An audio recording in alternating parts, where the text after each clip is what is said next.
Welcome to another St. Pete by Night production. The following is rated for mature audiences and may contain graphic themes that will be distressing to some viewers.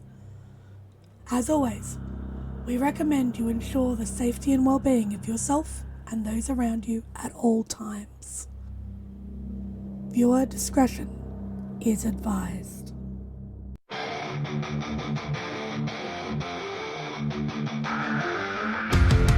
In the heart of night, we rise from shadows, calling at the moon, igniting our battles, cleansing Gaia of an endless fight, until our final days we will fight. Thanks, man, we stand united as one.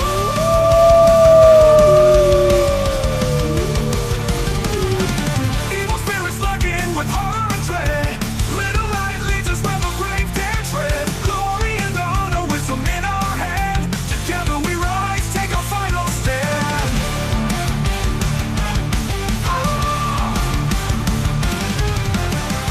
Everywhere we run, the wind is at our back. All the warm forces we will track. From the depths of the ocean to the clouds in the sky, vampires tremble as we learn to fight. Rage across Tampa, in this fight we'll stay. Evil spirits lurking with horror and dread. Little light leads us where the brave dare tread. Glory and honor, wisdom in our hand. Together we rise, take our final stand.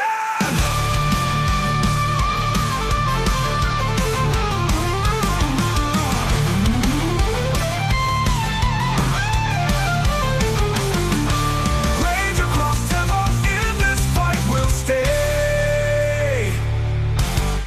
Everywhere with the pack, let the night be our guide. In battles of honor, we shall never hide. We shall never hide.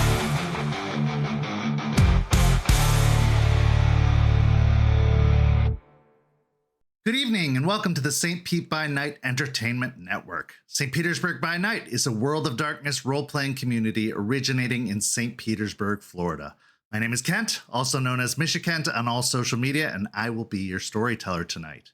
It's Friday night, and you know what that means. It's time for Hounds, our Werewolf the Apocalypse 5th edition chronicle set in Tampa Bay, Florida, where a pack of young guru have traveled from Michigan to assist the Sept of the Evening Star in combating the forces of the worm, both physical and spiritual.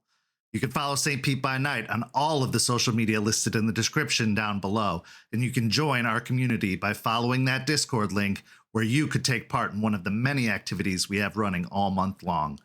We are now offering for players to run or play in 20th anniversary or Chronicles of Darkness games as well, so head on over and join our community today. Now let's introduce our players. Players, go ahead and introduce yourselves if you please. Hi there, everyone. My name's Nikki, and today I will be playing Delphine Ruin Speaker. Nope, that's not right. Delphine Gaia Speaker, Silent Strider Theurge. Listen, I mess up sometimes too. I'm not perfect. I'm just human sometimes. Hello everyone, it's your favorite idol here, Jay-chan, speaking from you for the people. I'll be playing Forged from Failures, your favorite Bonar Ruin. Hi everyone, Lilith here. Just a normal girl playing Juniper Camine, Black Fury Ragabash. Hi, I'm Navers. I play Gaia's favorite child, Quinn Kelly, the Ragabash Children of Gaia. Hey everyone, my name is Ben, and I'll be playing Raymond Gorn, the Ghost Council Philodox. And the reason Nabbers can get away with that introduction is because unfortunately our dear Lupusborn is under the weather and will be unable to join us this week, but hopefully, fingers crossed, they will have a quick recovery and be back next week. Let's go ahead and get everyone caught up as to where we are right now. Last week, we saw Ray approach Forged and Juniper as they were preparing to leave for their trip to apologize and make good on everything that had happened and wish them well on their way out. Needless to say, it was a little bit awkward, but, you know, apologies often are that way, so good on you, Ray. We then saw Willow encounter Eliza along the river and have a very in-depth conversation about the Sept, about dealing with mean people, about what it is to be Guru, and about the spirits. And a bond started to form, and hopefully it will continue to grow while it can. After that, we saw Quinn and Delphine take a tour of Ybor City, where Delphine was showing Quinn around. They were going to get some lunch, and then they overheard a noise. Well, more specifically, Delphine overheard a noise that seemed to be emanating from the Umbra. At that point, she was led to an abandoned cigar factory where they met a weaver spirit, a pattern spider by the name of Supervisor, who seemed to be afflicted with only the ability to speak Spanish, but was very, very intent on trying to repair the center of the cigar factory, which appeared to be the early emanations of a dormant cairn. How that will develop, we will just have to wait and see. And then finally, Forged and Juniper got some last-minute advice and assistance from Artie and Charles before they would make their way off to Michigan. Forged was given a brand new suit to wear as his armor to protect himself emotionally, and Juniper was given a gun full of silver bullets. So this can only go well. That being said, let's get to this week's story. Quinn. After encountering the pattern spider spirit being unable to see or hear it, after your walk with Delphine, and after a rather interesting handshake, it seems like there's a lot going on with Quinn lately and going through his head. So why don't you tell me about that? Quinn is definitely used to some of the stranger things of the Garu and the culture that surrounds all of that, but the Karn and the Sept are so different from what he's used to that he is questioning a lot of things, and also knowing that city Karns are not the most accessible is also strange, so having a dormant one in the area is odd to him, but he's still kind of struggling between his decisions on if he should just go back or stay here and still kind of work it out, in that kind of worry in his mind.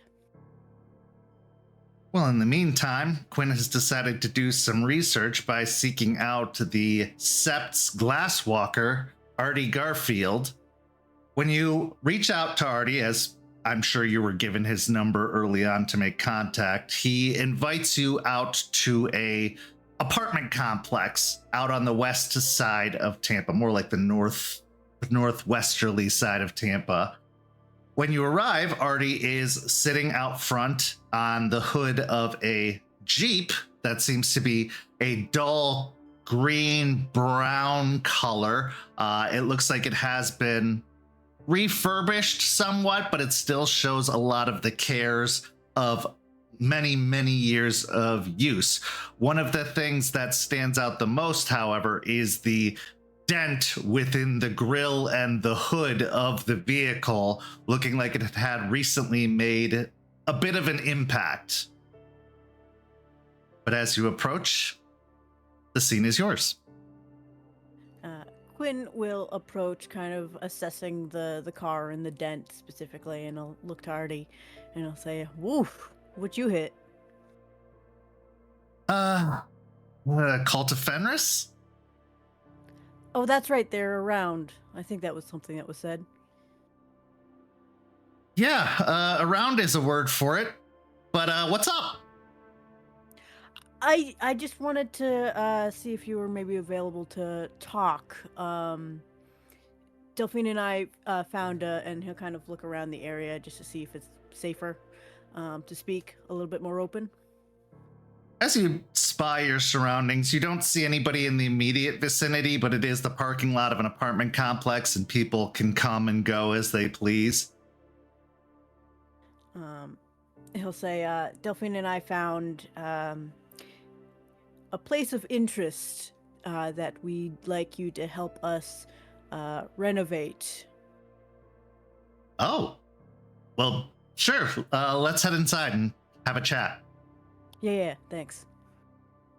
So he fishes some keys out of his pocket and walks up to one of the apartment doors, unlocking it. As you enter in, the apartment is nice. It's actually very spacious and looks like it's been recently cleaned and organized. Off to one side of the main living area, there is a large desk with several monitors set up and a very, very clearly high-powered computer that has been built whirring underneath it. Artie heads over to the desk chair, taking a seat in it and spinning around before gesturing over to the couch nearby for you to sit. Quinn will sit. So, tell me about what you found. We were down in Ybor, I think it is. We spotted, well, I guess Delphine heard something, and then we broke into a cigar factory. And I guess there's a spirit there that wants to rebuild a cairn of some type. I checked the wiring. It looks pretty heavily needed. Really? Okay. Well, I'm sure I can take a look at it and see what I can do. I'm not really an engineer necessarily, but I'm, can offer what assistance I can, and I've worked with plenty of Weaver spirits in my day, so that shouldn't be too difficult to make happen. What's the situation there? What are they trying to fix? The machinery that's there. From what Delphine was saying, it seems like it's a Weaver spirit. Something with a clock face. A clock face? Yeah, Interesting. also speaks Spanish. I see. See. Okay. Well, luckily I also speak Spanish, so I should be able to communicate with it. Man, spirits never cease to surprise me. Okay, so they want to get the machines of the cigar factory up and running again? I think so. Delphine was talking to it mostly. I don't see it. I don't have that ability. But it sounded like they knew people from the old cairn. Okay.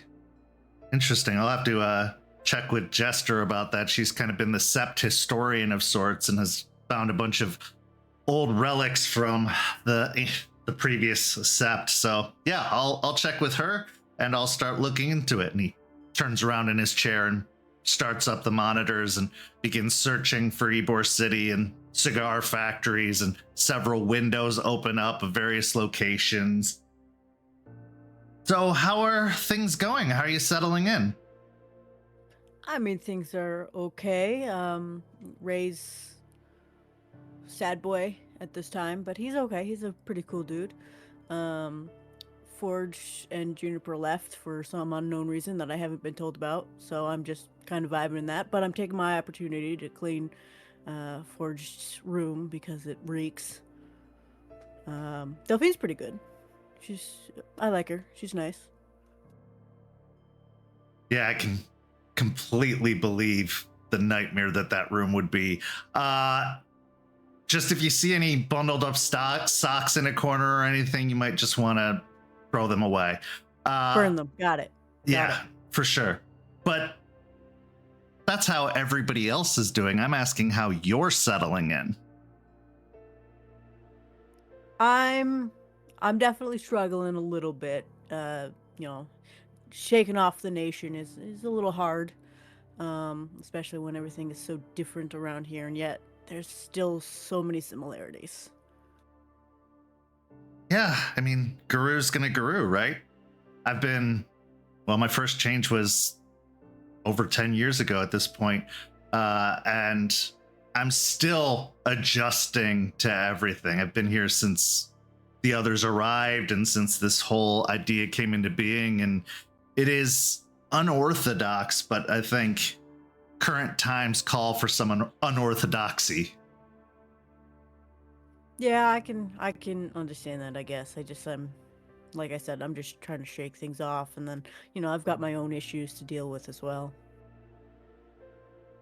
Well, shaking off everything you've been taught and know isn't easy.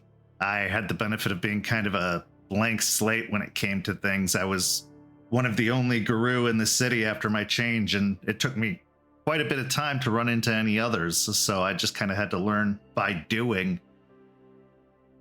What do you think you're struggling with most to adjust to here? Because there's a lot, and so you kind of can have your pick. Yeah, I'm struggling mostly with the Karn itself. It's so different. All these weird spirits, all these weird things, and then also everyone is just kind of either really, really happy to see you or really, really, really angry and upset. You came at a very interesting time. It was a good time because we'd just gotten out of the latest crisis, although it always seems like there's another one around the corner. But there were a lot of things that happened recently, and I wouldn't judge anyone too severely based off of their reactions at present. I think the more time you spend here, the more you get to know people, you'll see them for who they truly are. I think you're just seeing some at their worst and others at their most in denial. Yeah, I get that. But yeah, I think that's what I'm struggling the most with at this time. You know, I've got someone potentially stalking me. I've got that fear. I've got the, responsibility of ensuring that Willow is safe and protected and has a place, which I think could be here, but I still don't know. If you don't mind me asking, how long's it been since your first change? 4 years, and my change was not the best. Very rarely are they. That is true. Why do you feel so responsible for Willow? A lot of it comes with, I guess, my past and then also my failure as a kinseeker up north. I didn't have a good change, and someone took me under their wing and trained me, and things got better relatively for me. So I want to kind of replicate that, and I didn't, and then got somewhat shunned, yet not shunned, hated, probably. And now I just kind of want to make that up. Guru can be very, very judgmental. They don't even give you an inch to screw up with how tightly some of them are wound up. But what makes you think that you failed? I couldn't save the kid. Artie gets a momentary 1,000-yard stare in his eye as you mention that, but then says, "This is a really dangerous world that we live in. I think trying to shoulder the responsibility of every possible outcome is crazy, to be completely honest. And what do you mean you couldn't save them? What were you trying to save them from?" Really themselves. I was told that they were too volatile, that they needed to die, that they were going to pretty much just be a litany breach the moment they changed, and so I had to kill them. And I couldn't kill them. Why would you? I found that that's what you're supposed to do. Well, and that's exactly the problem.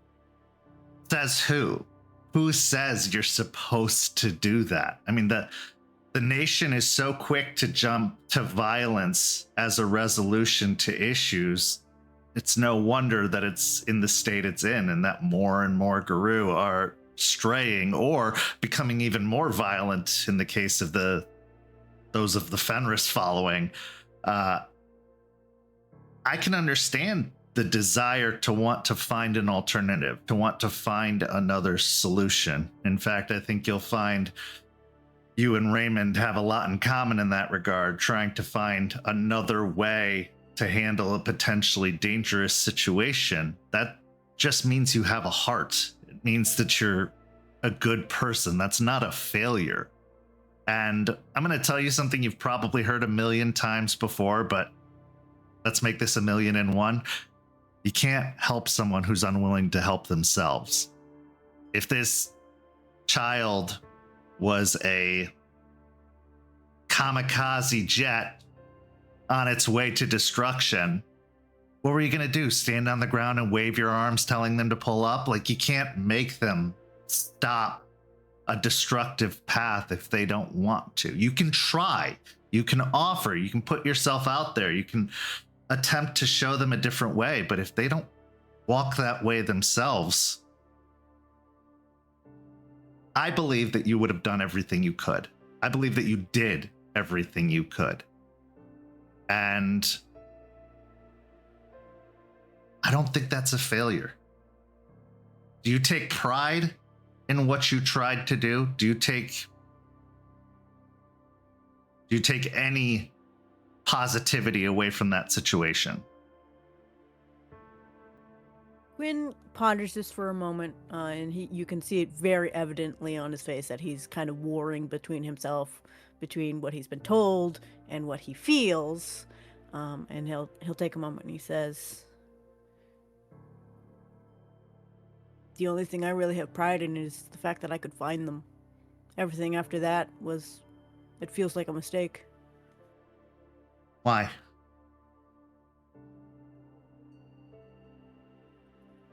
Because I was able to find them and start to teach them, try to get them to our ranks, and then everything just changed. It was not a good fit. They were too volatile, and it felt like I chose the wrong person.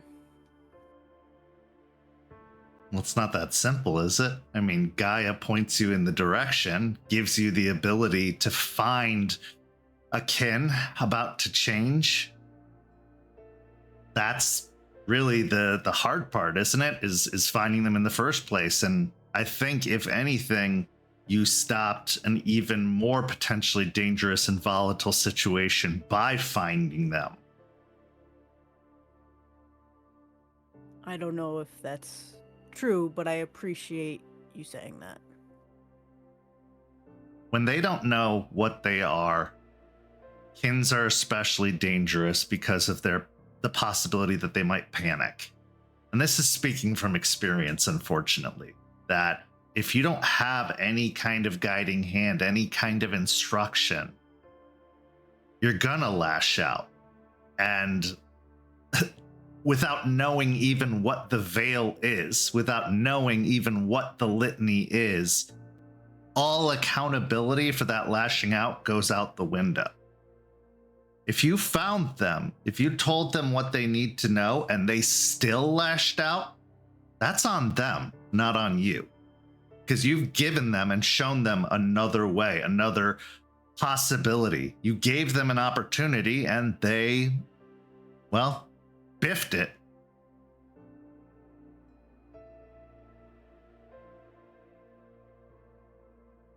Thank you, Artie. I appreciate that. He says this. He's really trying to assess what Artie is saying, and I would like to insight Artie. Sure.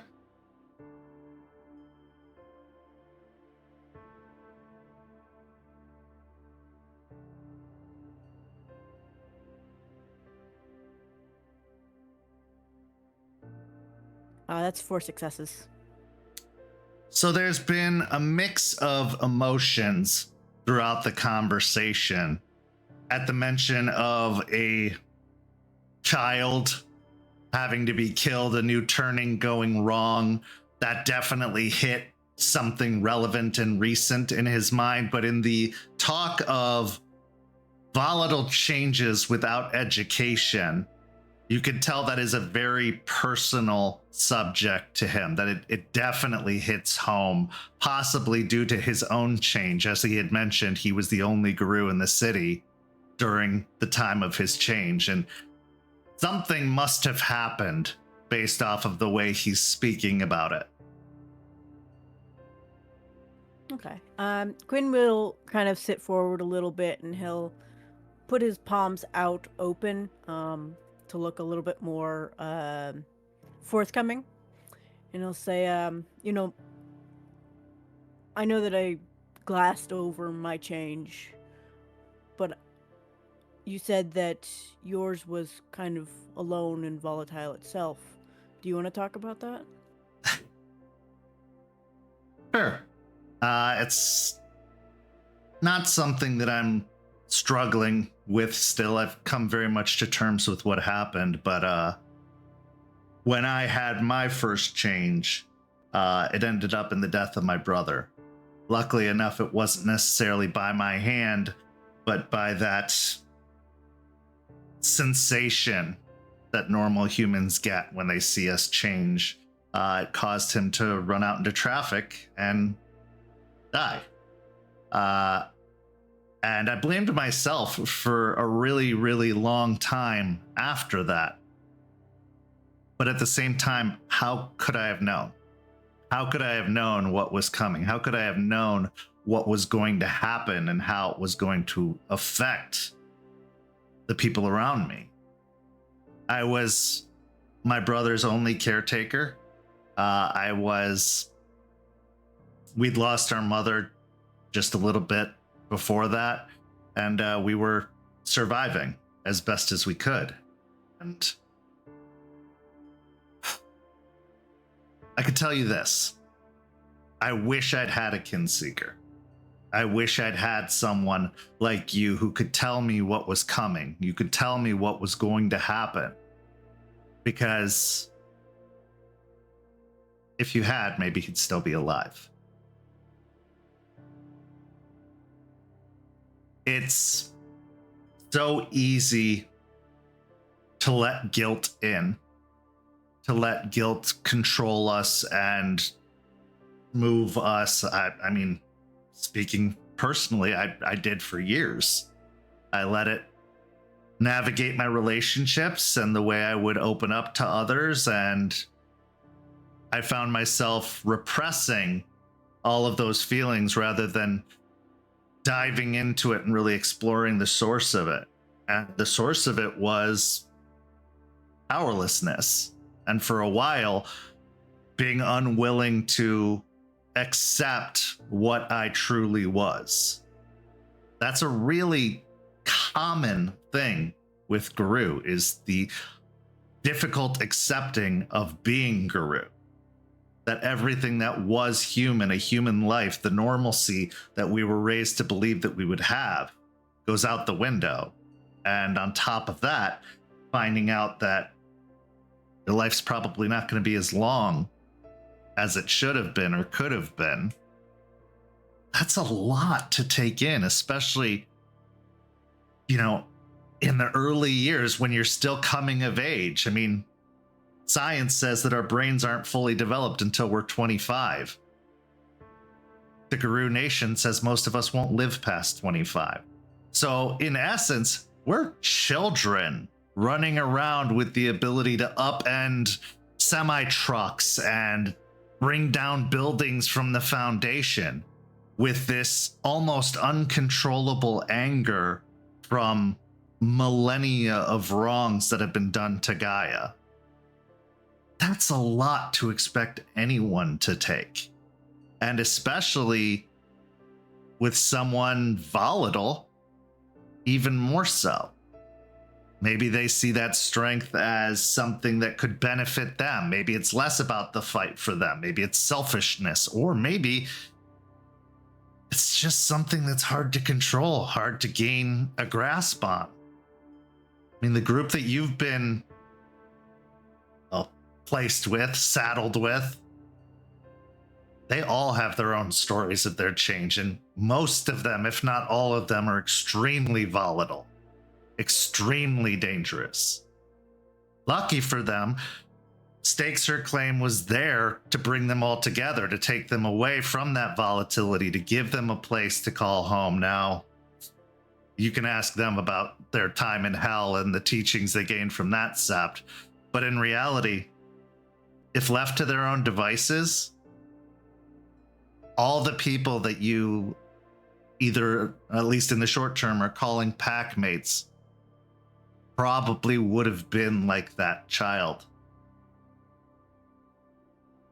if they weren't given the right guidance, if they weren't given an opportunity, and in truth, if they weren't all together. because I think that they learned from watching each other struggle, seeing that they weren't alone in that struggle. I know I can say it and you don't want to believe it, and you probably won't believe it, but it's not your fault. What happened is not your fault. The amount of responsibility that is heaped upon kinseekers, especially kinseekers with less than a decade of experience of their own to call from,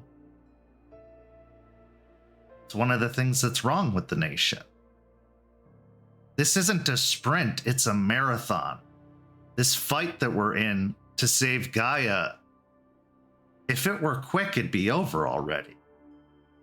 Garou have existed since before the settlers came to America.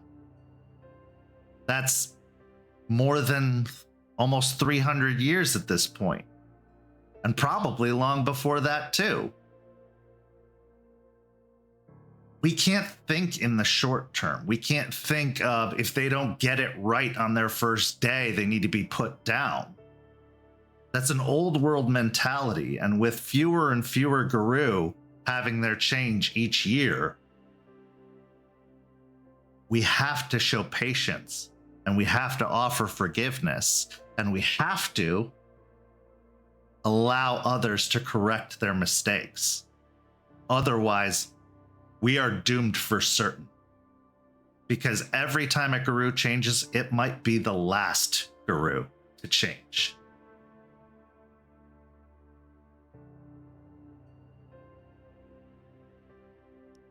Quinn processes this more, understanding where he's coming from, and quite thankful to Artie for kind of placating him in a way.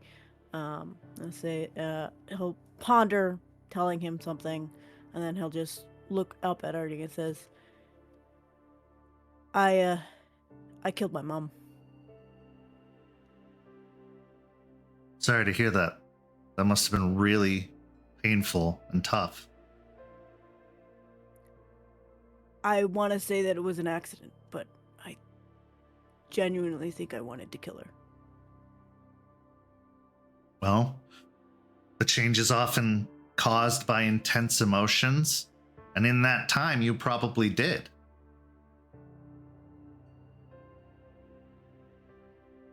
Yeah, I did. How do you feel about it now? I feel guilty.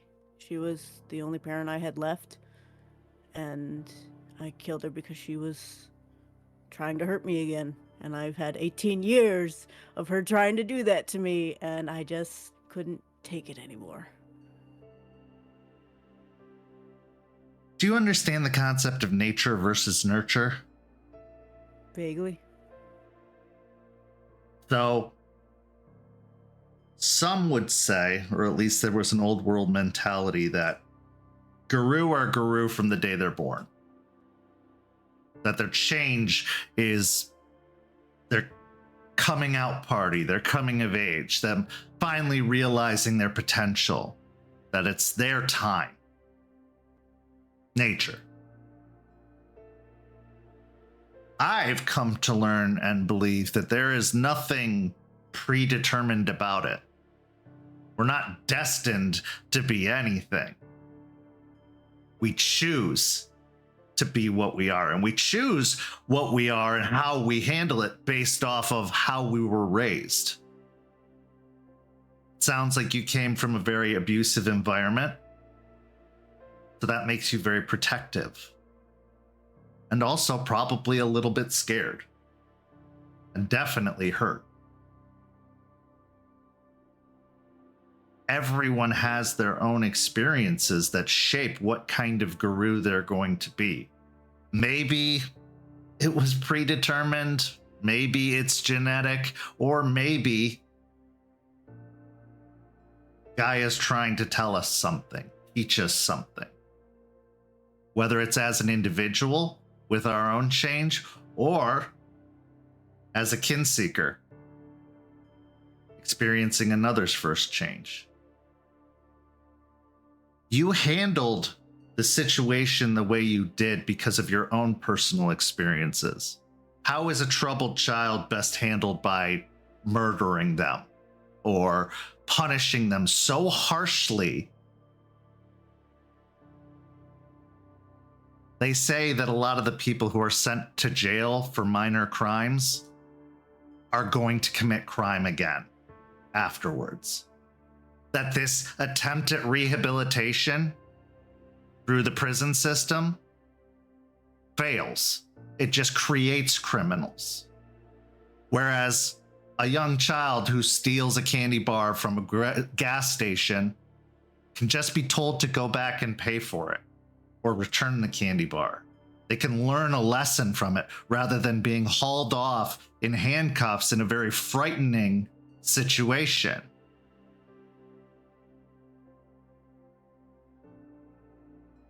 The old nation, the Guru Nation, let's call it what it is. There's nothing old about it other than how long it's been around. They don't want to take that kind of time because they believe they don't have it.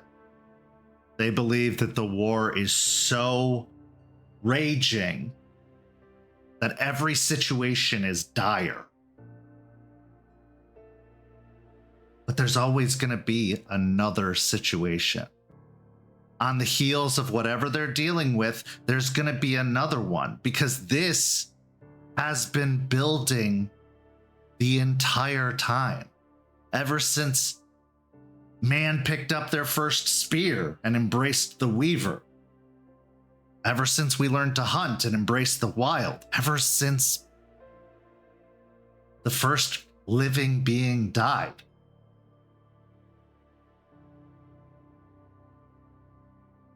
There is no rush.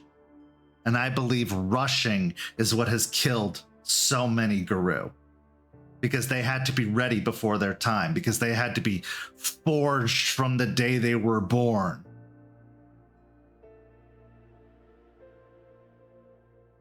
We're not weapons. We're people still. Yes, a part of us is wolf, a part of us is spirit. But we're still people. And people feel, people hurt, and people absolutely make mistakes. Quinn, you may have made a mistake, but to continue to judge yourself and to continue to allow others to judge you for it,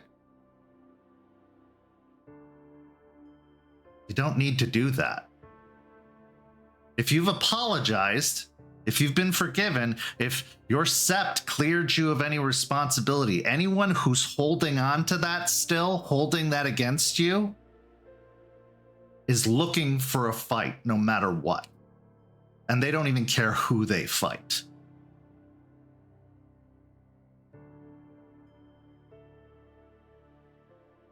They're probably dealing with something that reminded them of a mistake they made, and they're too embarrassed to admit it. Or maybe a mistake someone they cared about made that got them killed.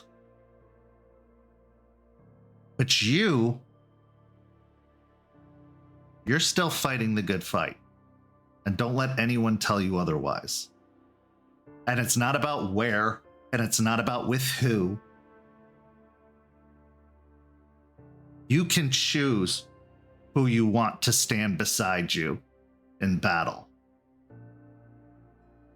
And I don't regret for a single day choosing this sept, choosing these Guru. No matter how irritating they can be at times, no matter how unorthodox their beliefs can be, I know their hearts. And their hearts are good. So don't let a bunch of archaic old rules that were never meant to live in an era like today, or a bunch of people with grudges that are unending, determine your self-worth.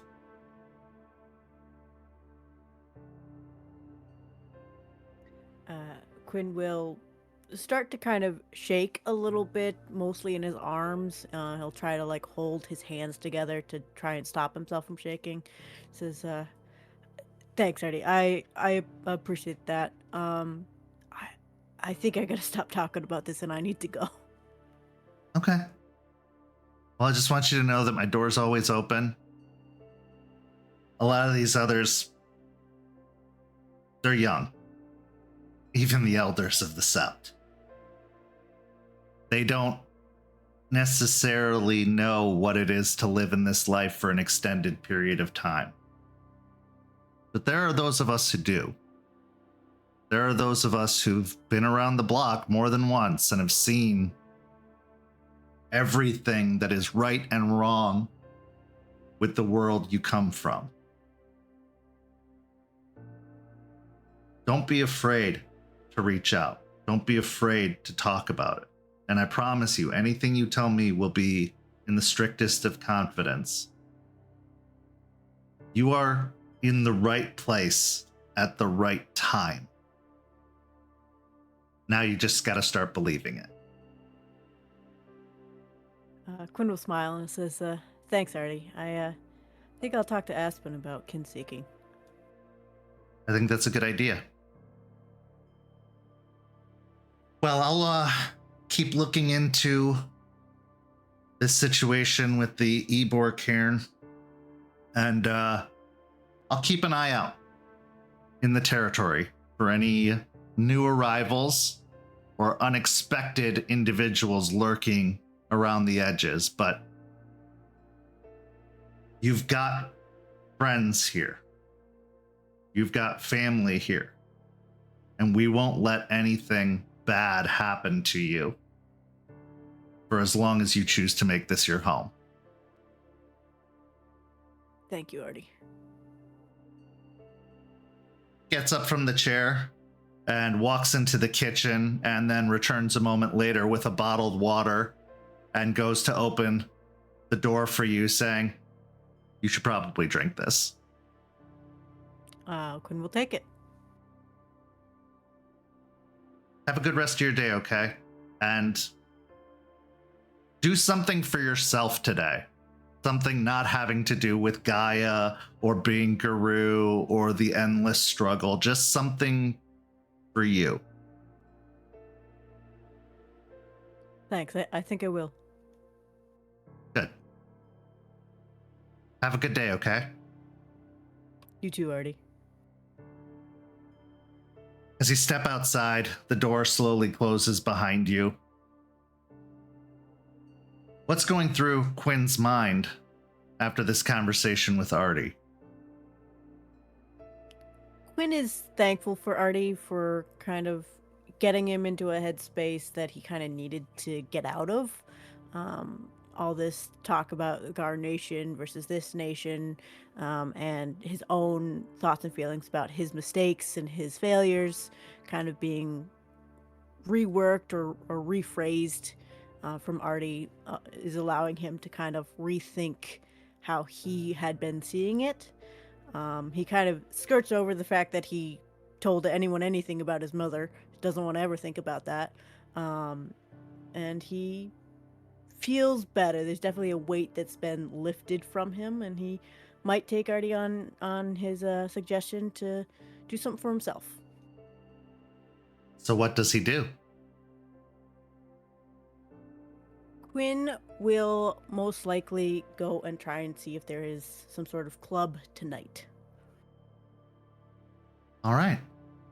So as Quinn heads out for a night on the town, we transition to another scene where an education takes place. Raymond,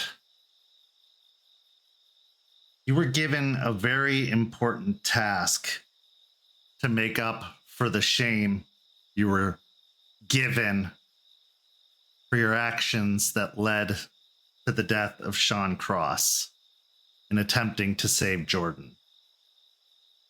Now, it's been a few weeks since that event. How is Raymond feeling about all of it?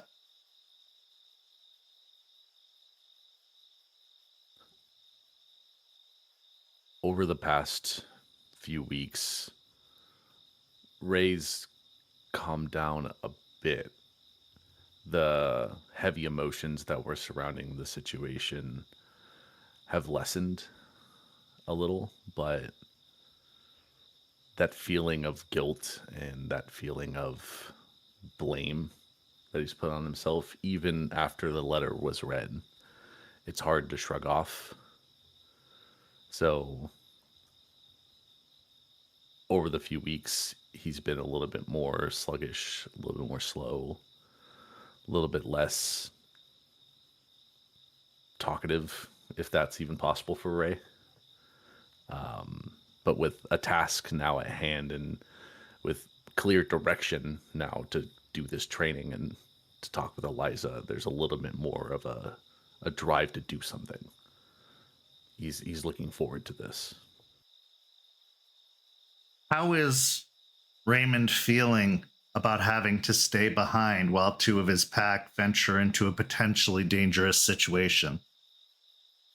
He's no longer leader, sure, but that feeling of responsibility doesn't go away just with the act of a demotion.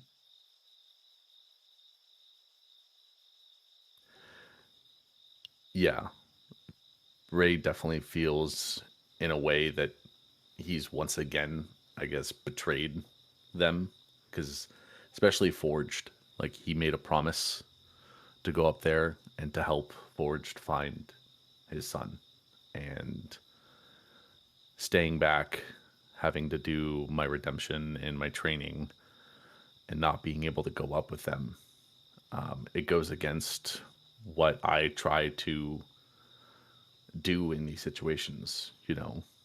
Be the first one to go into a dangerous situation, be the last one out. And it's hard to know that they're going to be in danger and be in enemy territory, and I can't do anything except maybe if they remember to answer questions if they give me a call. And that's definitely a feeling that's newish from all the other emotions from with what happened with Sean and Jordan. But on the surface, he's trying to push that down. But that anxiety that's going to build up, the longer they're gone and the longer he's having to stay here and can't help, is going to be, it's a lot. It's going to be a lot. As you arrive at the cairn, entering in through the edge of the clearing, you see Eliza is stood by a very, very small fire within the bonfire's circle, within the ring of stones.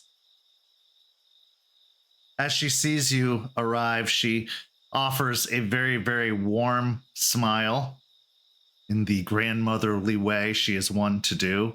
And she starts to spread out the logs in the fireplace, or in the fire, letting the flame die down into just coals and embers before she drops the poker stick next to the ring of stones and steps up to meet you.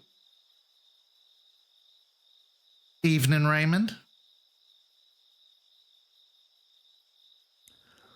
When Eliza looked up and smiled my direction, I would return the smile with a little bit of happy emotion, but still kind of putting on that almost like emotionless smile.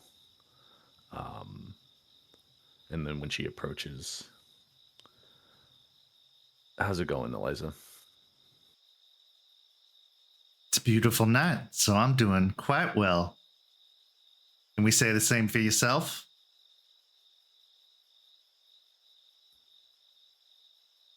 I'm doing all right. It's all right if you're not, You've had quite an ordeal these last few weeks, and the burden of shame weighs heavy, especially on an already troubled mind.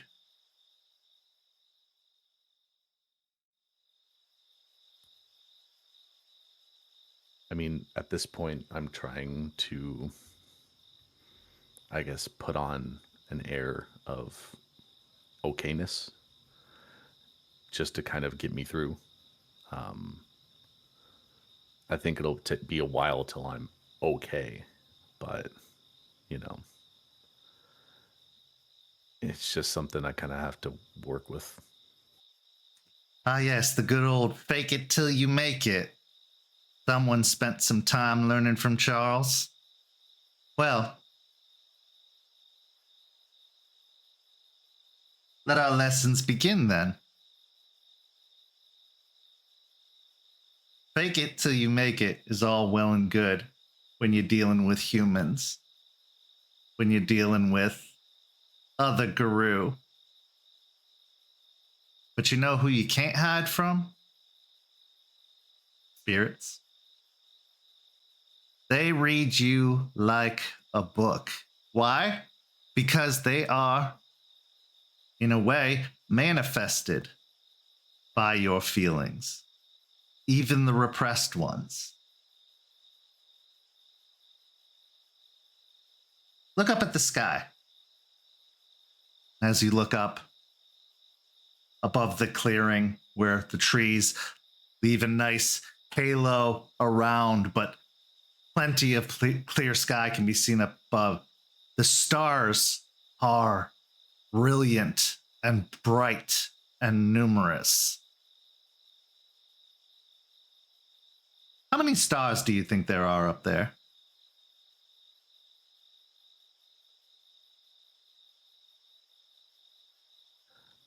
I will glance down a little bit at Eliza with like a quizzical look.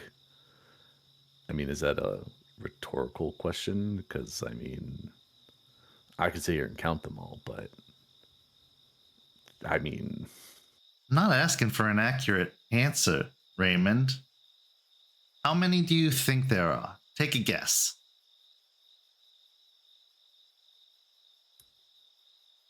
I mean, in this little alcove that I can see, probably tens of thousands, hundreds of thousands. In this little alcove you can see. Now, Raymond, I didn't ask you how many were overhead. I just asked you how many you thought there were up there. You're a military man, right? I will nod at Eliza. You were trained all about discipline and focus. Having a narrowed scope to avoid distraction, to stay on target, stay on mission,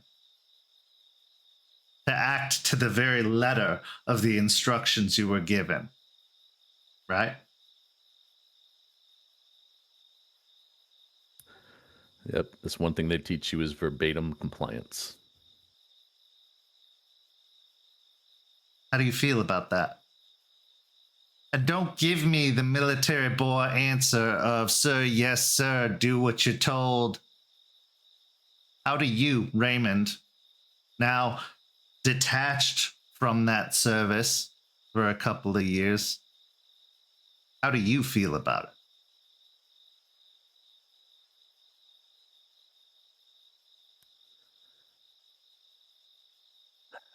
I mean, I've always, even when I was in, had an issue with verbatim compliance, with listening to and following the word by word letter of the law that we had to follow. Because, I mean, no one's going to get it correct 100% of the time.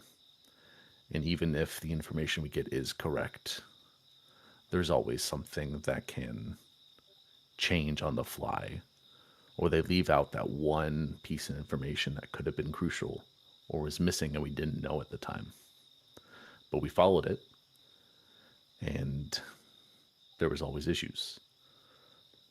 Sometimes not major, but it was always something that we wish we had clarification on before we would go. So it was always something I did. But I mean, I think everyone in the military and even outside the military would question doing things to the letter of the law with those orders that we were given. Of course. The Guru and the military have a lot in common. Their verbatim compliance would tell us that having any kind of relationship with the worm or its spirits would be wrong. That the worm must be combated at all costs. Now, I think you and I both know that's a very vague way to put it.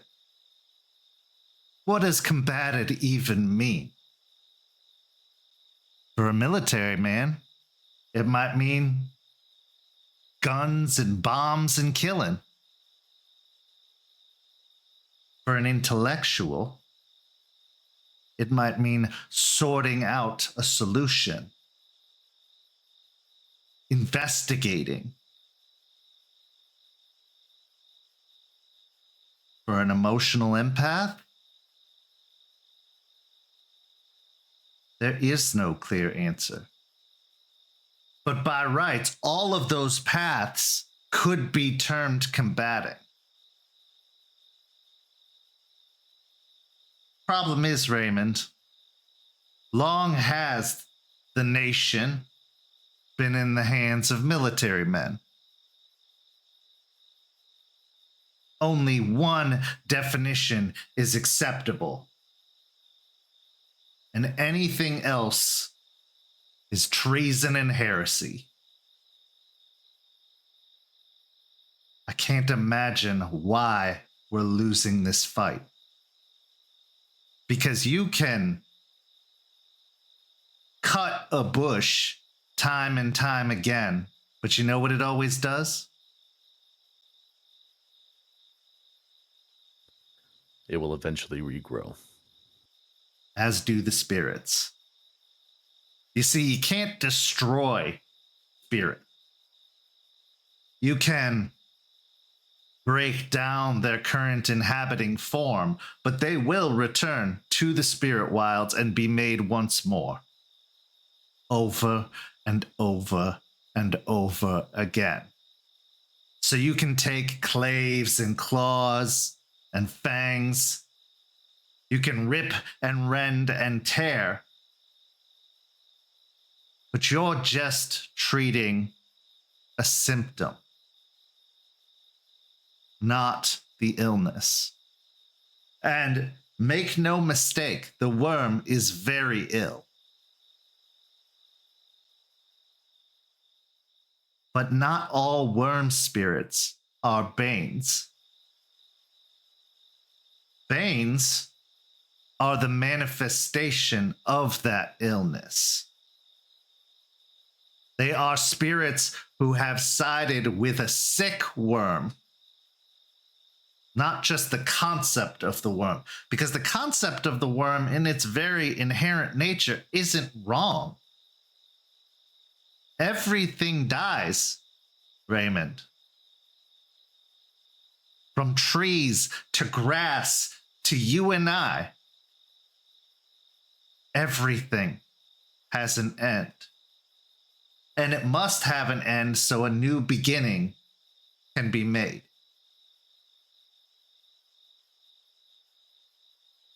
With that in mind, of those countless stars above us, how many of them would you say are evil?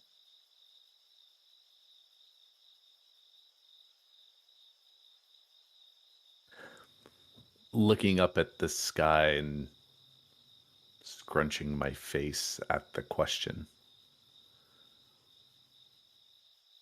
I mean, I don't think I can really call stars evil because they're just balls of gas in the sky. Correct. They're just balls of gas that have ignited to form tiny little lights beyond our imagining, beyond our reach. The sun is just another star. Neither good nor evil, though many would curse it in this particular state for the sunburns they have acquired, or for the illness of the skin that can develop from too much exposure. But the sun itself isn't evil, it's just doing what it does. To attribute a motivation to it, to attribute good or evil to it, is to be judgmental and subjective.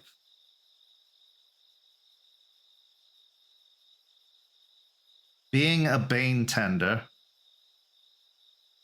is dismissing the idea of good and evil, is dismissing the notion of right and wrong. Spirits are doing what they do. To call worm spirits evil is to deny and grieve the concept of death.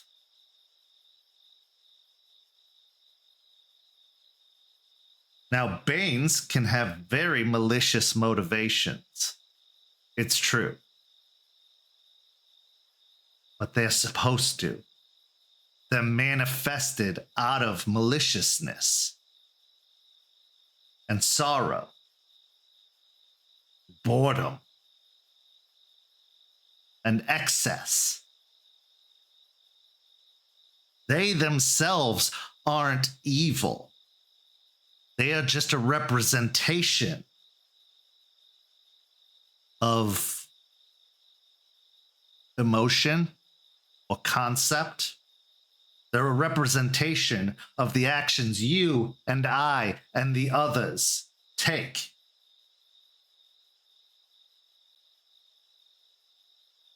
Do you believe the Bane that was inhabiting your friend was evil?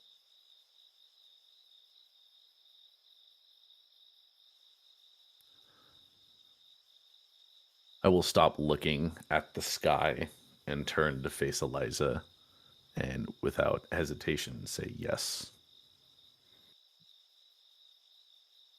And for you it was, because it was hurting something you cared about very deeply.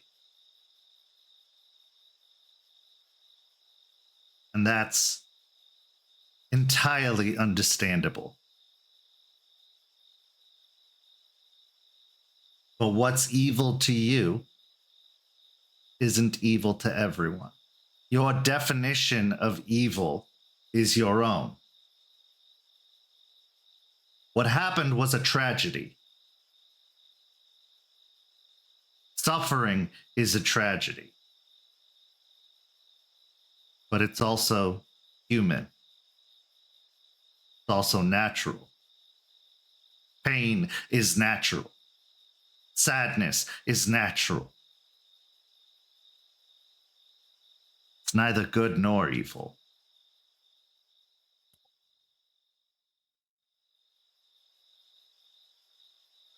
I can agree that pain and sadness, yes, are natural. It's something that happens every day to everyone. But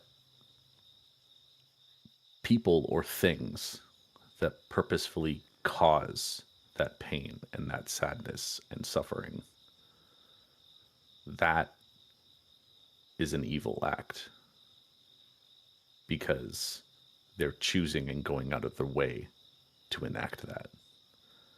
Even if it's in their nature, even if it's something they can't control, what they're doing in and of itself is an evil and malicious act. It's not something that you can dismiss.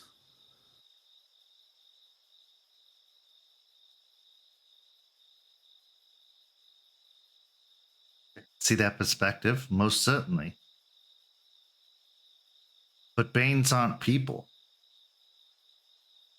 Banes don't choose. They are brought forward and lured by the sensations we are feeling, by our vulnerabilities, by the things that we're denying to ourselves and others. And evil people, so-called, are really just sick. They're just refusing to acknowledge that sickness.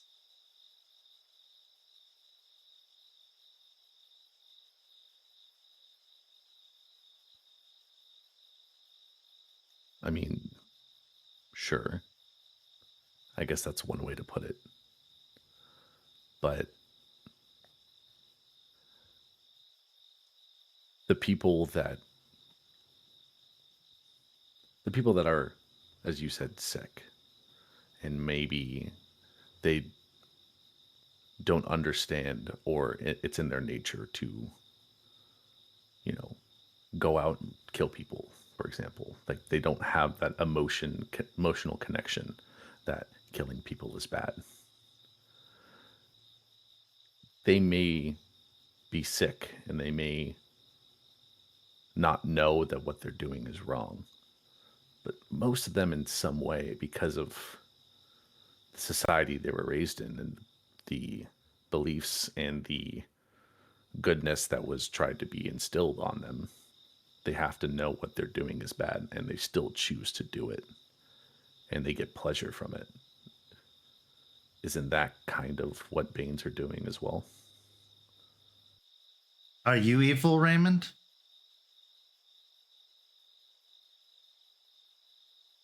Because your society would tell you that risk you took was wrong and evil. Your society would tell you that you should be put to death because you caused the death of an elder guru with your actions. That it was reckless and irresponsible, and you should have done the right thing by killing your friend the first day you found them. But you didn't. So are you evil for going against what society taught you?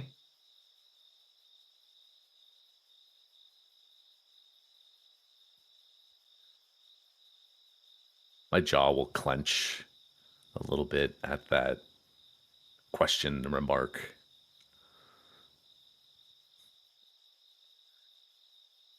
It's not that simple. It never is, Raymond. But we attribute it to simplicity all the time. We assume because one country invades another that the ones that are invading are evil. We assume because one person murders another that they're evil, even if there's a good reason for it. We don't always know the motivations or the cause behind it. It's not that simple. I don't think you're evil, Raymond. I think you have a large heart and cared very deeply for your friend.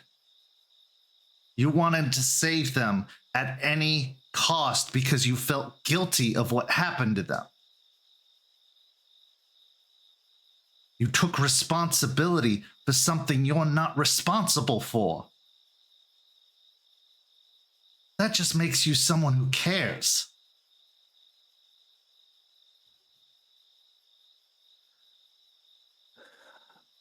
Me taking that responsibility and me making that choice for him brought suffering greater than I can even imagine to someone I care about. That decision was kind of evil. It was neither good nor evil. A Bane was doing what a Bane does. Is a mosquito evil for biting you and taking your blood? Is it evil for spreading illness?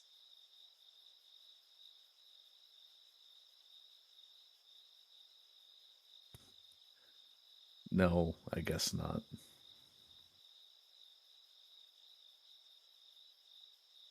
We tend to entrap Banes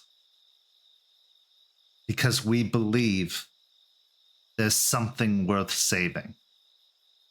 There's something worth tending to. And, to be honest, sometimes it's just to prevent them from running wild all over the place and causing even more misery. But if we were what we're told to be, we would just destroy them until they return again and again and again. But we don't. Because there's more than one way to combat the worm. And there is a lot of risk associated with what we do, Raymond. We subject ourselves to temptation.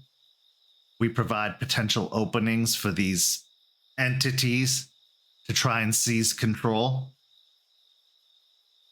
But just like a rambunctious child on the loose, howling and swinging and calling out, someone has to be in charge. Someone has to be disciplined. Someone has to restore order. And when that tantrum is over and the child has cried their last tears about the little race car you wouldn't buy them in the grocery store, we sit them down, we talk to them, we listen to them, we heal them. Because that feeling of hatred they feel for you because you didn't get them that toy in that moment is very real. It's very strong. Is it immature? Maybe. But some people feel a very strong hatred every single time they look at their paycheck and a good amount of that money is gone to something. Because it's very real and it's very natural to feel these things. The society you just mentioned is a machination. It's not organic. It's not natural. It's a bunch of powerful people subjugating those that are beneath them, telling them how to feel, how to act, how to behave. And I think we all know those very same people are not following their own rules.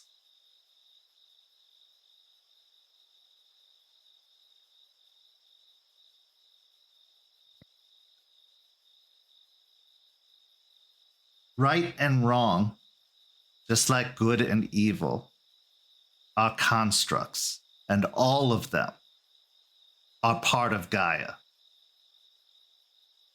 We're raised to believe that Gaia is this benevolent, wonderful, amazing entity that has done no wrong and is a victim.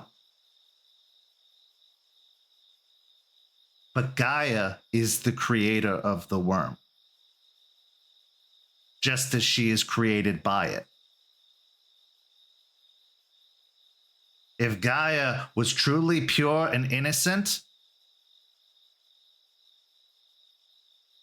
evil wouldn't exist, or the things we deem as evil wouldn't exist.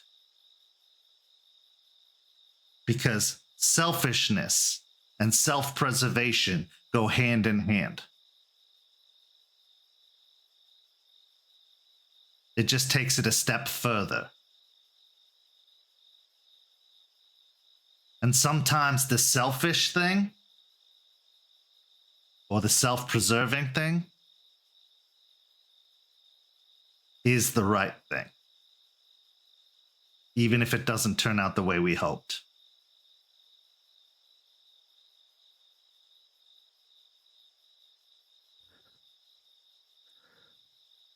Ray's gonna take that all in and not say anything for a few seconds.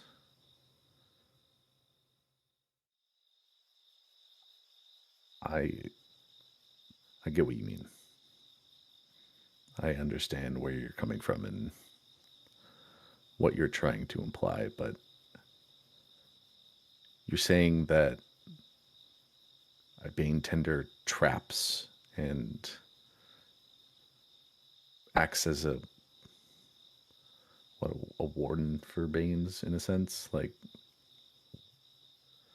Yes. indefinitely. Depends on the Bane. Some are stronger than others, more dangerous. Others just need to be healed, counseled. They need to be made aware of the illness that's infecting them. But all of them, in their own way, are natural.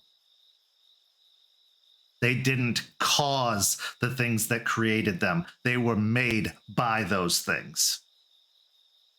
Pollution Banes didn't cause pollution. They were created by pollution. Pollution made by people.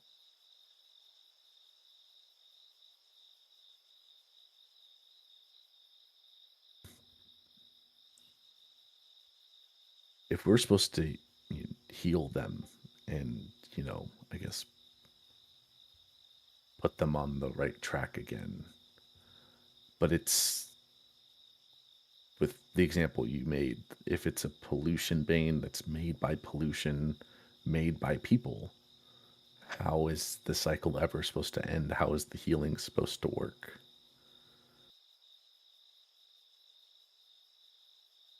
To be completely honest, I don't know. All I do know is that by trapping and tending to these Banes, we are buying people time to make the right decisions. We are taking away the unknowable X factor. We are allowing room for change. Because the things that are created by men can't be controlled by men. But what they can do is control the things they create that are causing these spirits to be made.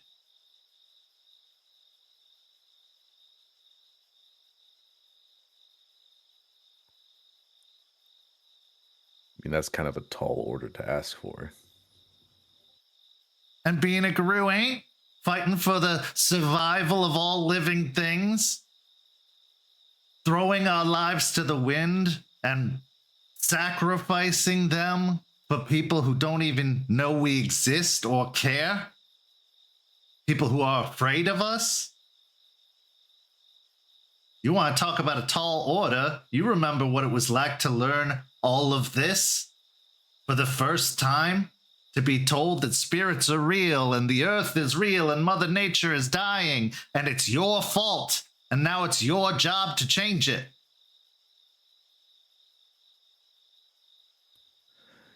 Yeah, you got me there. Yeah, you're not wrong. What makes the burden feel less like a burden is the knowledge that it's all natural. It's just out of balance. It's out of control. It's been far too long weighed upon one side. And that the world is sick. From the people into it, to the spirits beyond, to Gaia herself.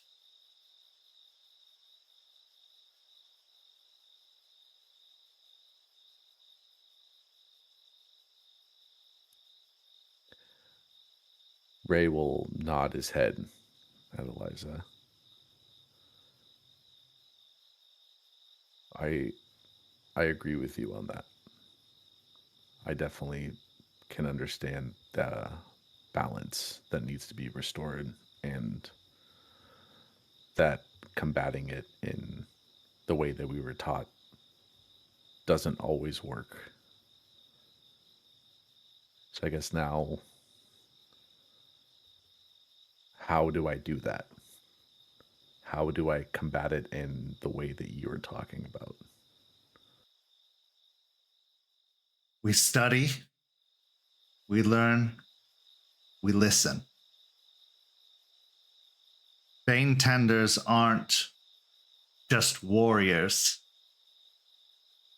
They're academics, they're intellectuals, they're empaths. They're all three of those examples I gave earlier. One of the reasons we lose this fight against the worm is because we fail to understand it, to understand what's wrong with it. We've attributed it to being evil. And things that we're afraid of and don't understand, well, there's usually 3 outcomes that humans often go to. Fuck it, kill it, or eat it.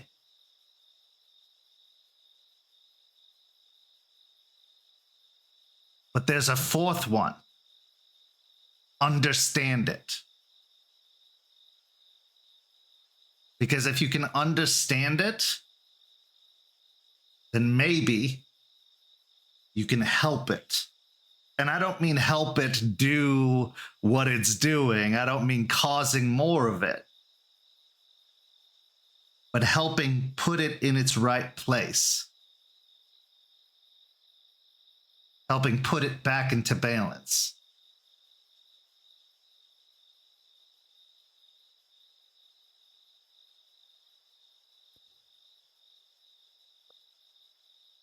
Ray will glance back up at the sky and look at the stars and take in the night sky and all the little and big stars in the sky.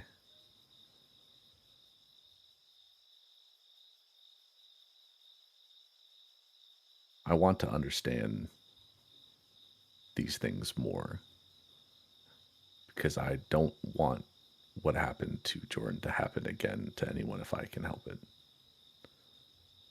And if me understanding and me learning how to do that and how to help them and I guess just understand them more, if that helps me accomplish that goal, then I want to do that.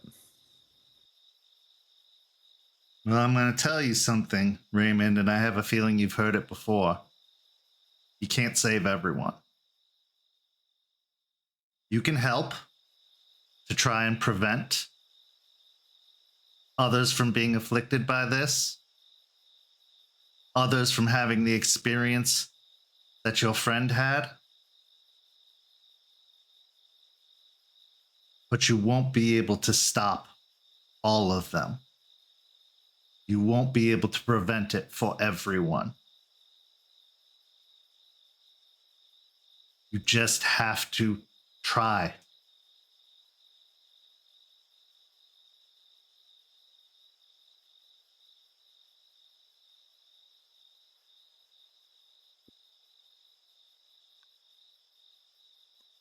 I think I understand that more now than I ever did before.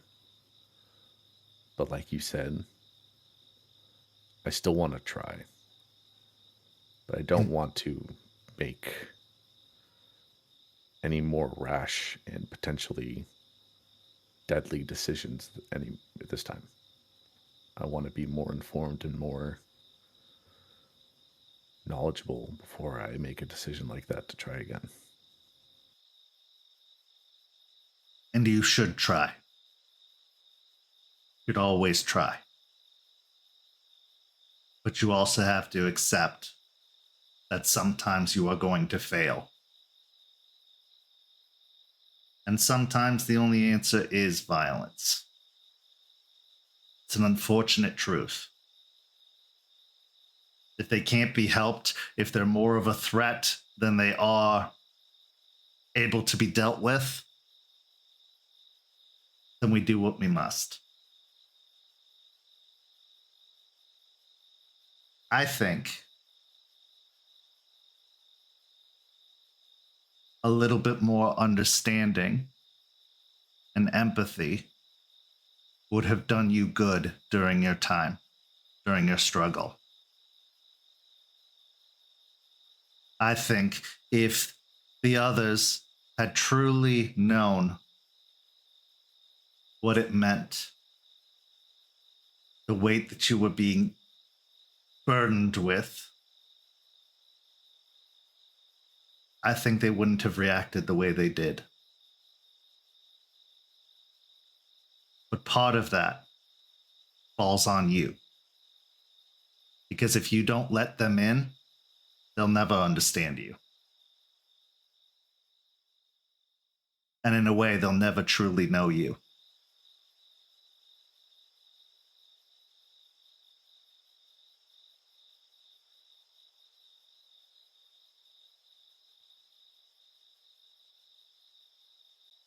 Yeah, I know that now, but I didn't know that then. It was a harsh way to learn that lesson, but you did learn it. Now you got to put it into practice going forward.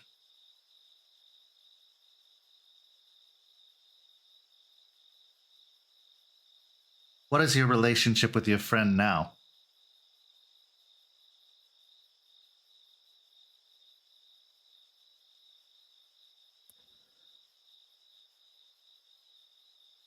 At this point, I don't know. The last thing he said to me was that he hated me and he never wanted to see me again. And I haven't reached out at this point because I know what I did to him was wrong. And even though I did succeed and he's back and he's able to live a life again, I did put him through immense suffering and torture. I don't know right now if I can face him and listen to him berate me again. So the person I saved, that I wanted to save more than anything, now hates me. That's the current relationship.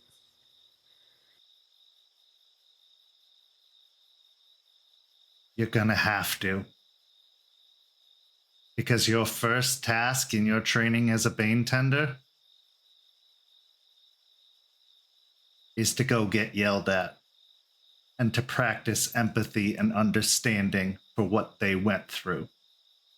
Not guilt, not shame, not sorrow for yourself. Understanding and empathy. Because if you don't think these Banes we're going to be dealing with aren't going to be shouting at you the entire time, exploiting every single thing you've done wrong in your life, you don't know Banes at all. And you will be fodder for them. Your friend has every right to be angry. But anger, like a flame, burns out if it's not fed. And maybe, just maybe, by showing him some understanding, he'll do the same for you. But to hide it, to hide from it, that's just your own guilt, Raymond. And guilt has its own Bane as well. And they will come for you, or be created by you.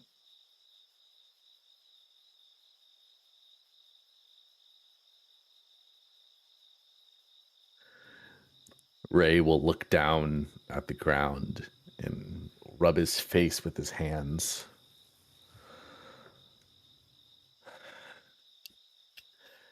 Is every task you're going to give me during this training going to be this difficult? More difficult.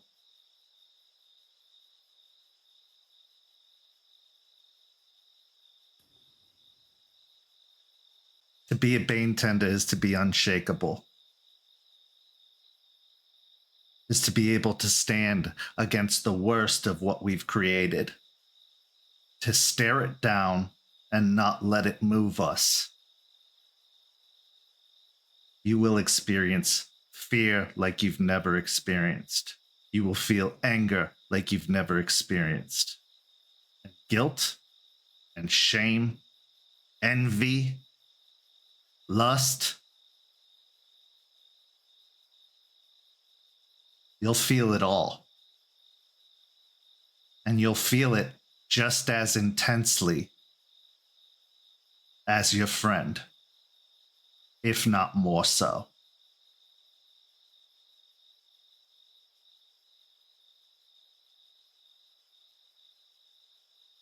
Ray will take a deep breath in and hold it for a bit and then let it all out. Okay. Strengthen your will, Raymond, but don't harden your heart. You do still need to care.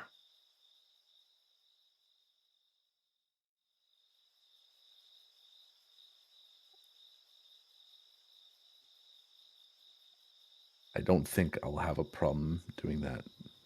Because, I mean, even if I seem a little cold and a little quiet, not putting at times, I don't think I can really harden my heart like that. I think you'd be surprised. I thought that way once too. And then I lost 10 years of my life.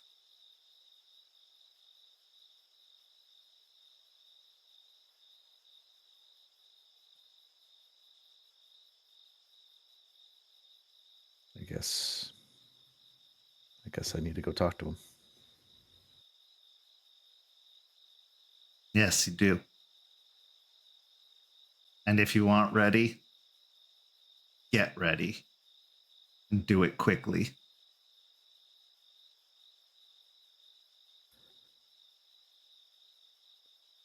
That seems to be the normal here, is to get ready as quickly as possible.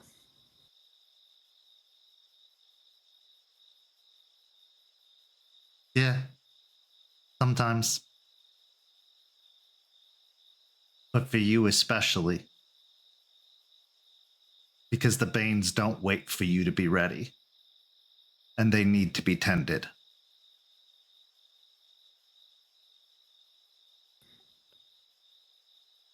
I understand. Good. You're a good boy, Raymond. You're a good leader. You just need to practice more understanding, more empathy, and you will be a great leader, a great guru, a great person.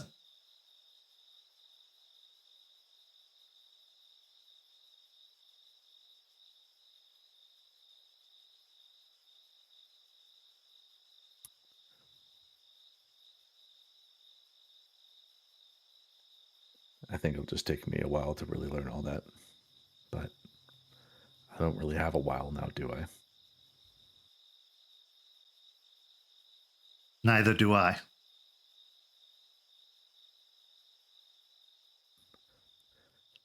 Can I roll insight on that last comment? Yeah.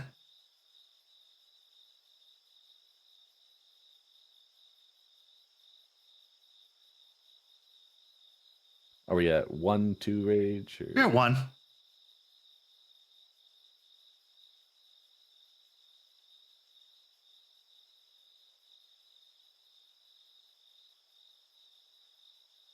Three successes? The feeling that you get coming from Eliza is one of being resolved, one of having decided something, one of certainty, but also of peace.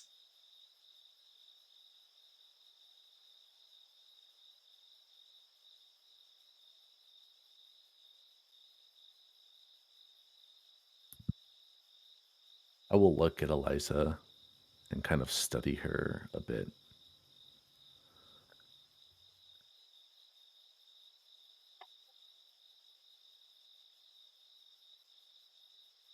I have a feeling that your last comment meant something a little bit more.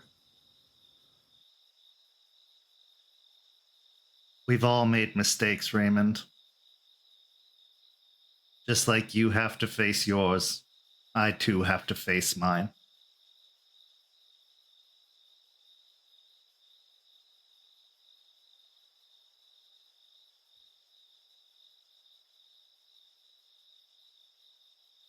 Well,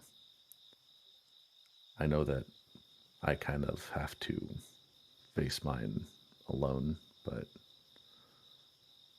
I mean, everyone here, I'm sure, would help in whatever you have to face. I appreciate that. But just like you have to face yours alone, so too do I. Or else I'm not really facing it.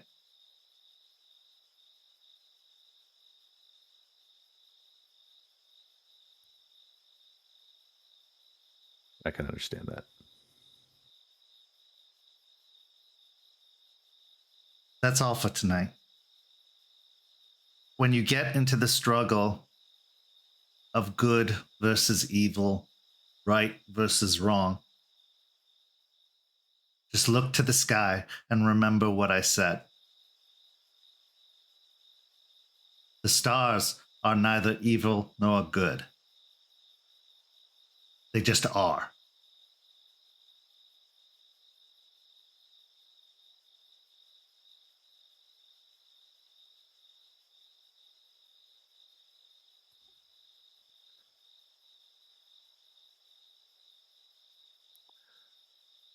Hopefully I can learn that quickly.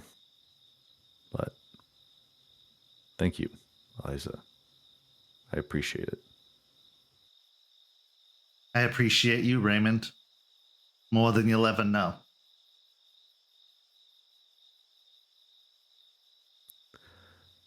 At that, Ray will smile at Eliza, this time showing more emotion than he's shown in weeks, but more of a sad, happy smile.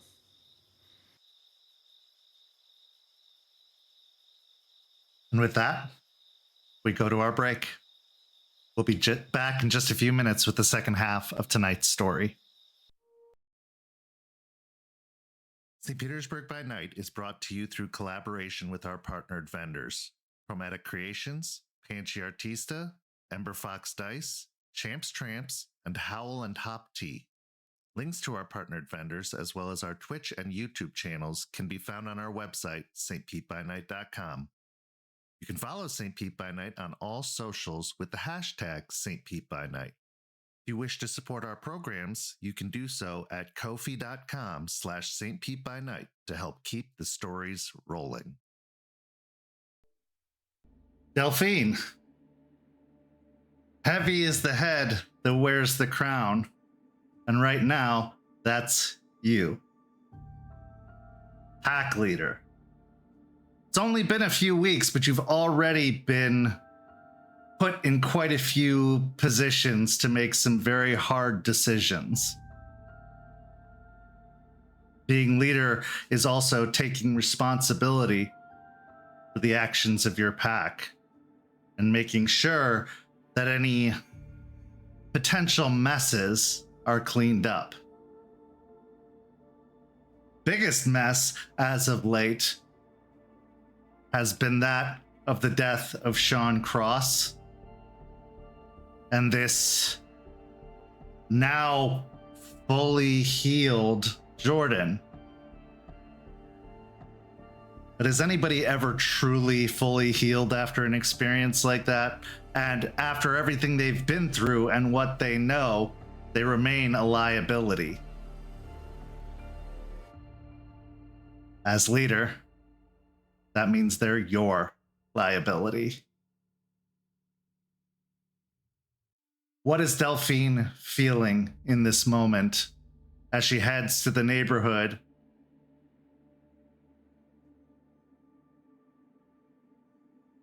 She's thinking a lot of things. She's thinking a lot of things right now. She's thinking about how this is not a position that she wanted to be in.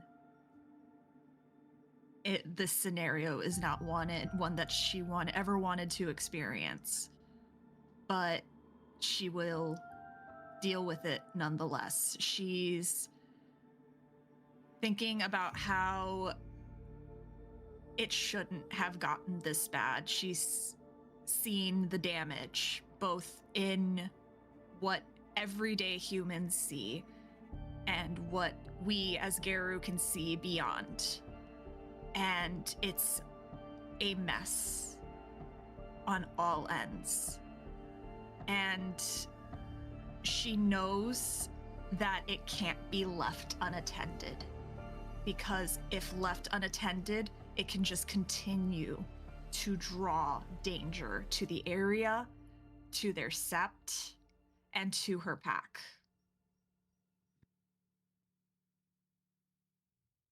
So as you arrive in the neighborhood of the house that belonged to Raymond and now is in new ownership, so to speak, or at least temporary ownership, you arrive pulling into the driveway. Well, I guess walking. I don't think you even drive. Walking up the driveway of the house. The last time you were here was a very intense, tragic event. But as you arrive, something's changed. Whereas the house before looked like it was peeling and slowly crumbling despite the improvements that had been made, it looks like a dark cloud has been lifted. And as evening slowly takes hold and the streetlights turn on, you walk up to the front door. Several lights are on in the house, not just the one light in the sitting room that was there before. And out by the curb sits a broken armchair, waiting to be picked up by the trash. The same armchair that was once, well, sort of a prison. You knock on the door. There's no response. You knock once more. Roll me wits and awareness. Is it safe to assume that I would at least be at rage 2 in this scenario? Yeah, I think so.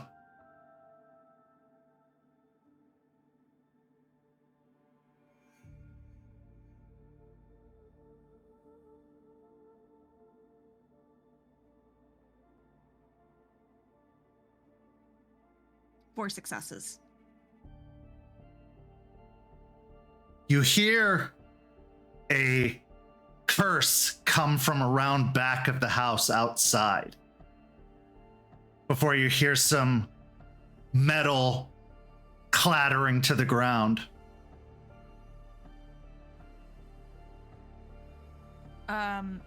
Before I even attempt to skirt around towards the back, I do want to activate my penumbral senses just to see if that change is also reflecting in the umbra. Okay, go ahead and spend the willpower and make the roll.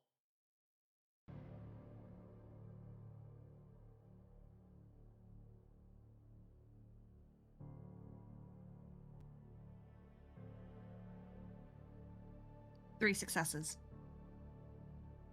As you gaze beyond into the Umbra, you can see that the house is still in a state of disrepair on the umbral side. There are the hanging and broken threads that made up the house, but it's also improved as well since the last time you were here.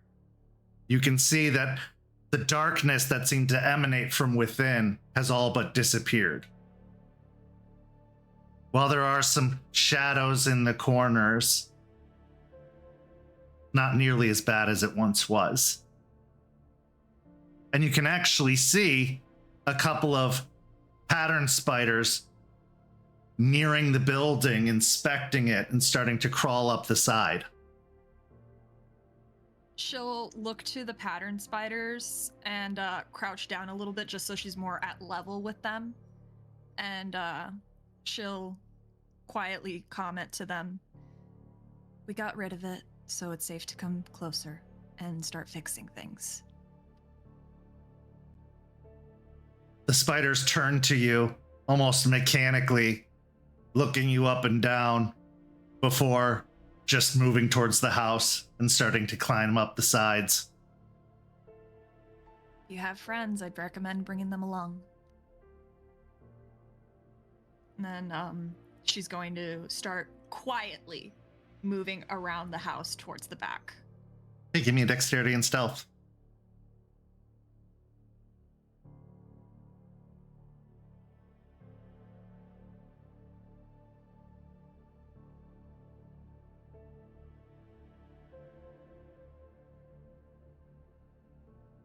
Yeah, that is a whopping 2 successes.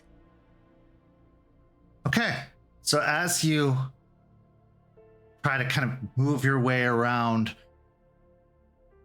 as quiet as you're trying to be, there's still some crunching on the gravel of the driveway as you reach around back. What you see on the other side is Jordan, looking healthy and full as he was when you had last left. You could see his brow is furrowed as he's working on what appears to be a generator, one that's used for power outages and the like in the time of hurricanes. Now that the storm season is over and it was rather uneventful, it seems like this is a perfect time to work out these machines and make sure that they're tuned up and ready to go for the next season.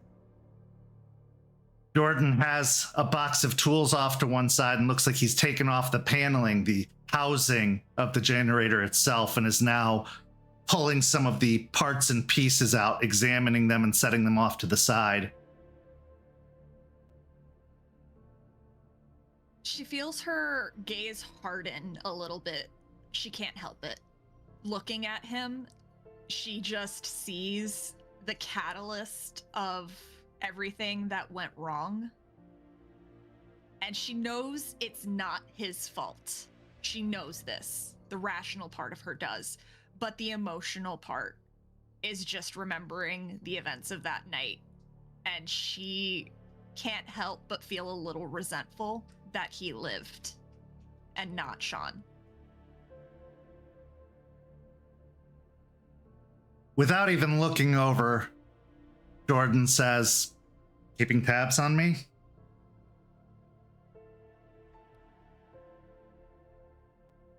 Well, depending on what Ray's told you,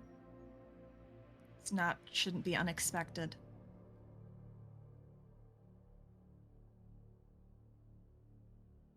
I think the question you should be asking is, how much did Ray tell me and how much did he tell it? That's what I'm here to find out. I think we should talk. Oh, you don't want to circle the block and slow down in front of the house like the suit did?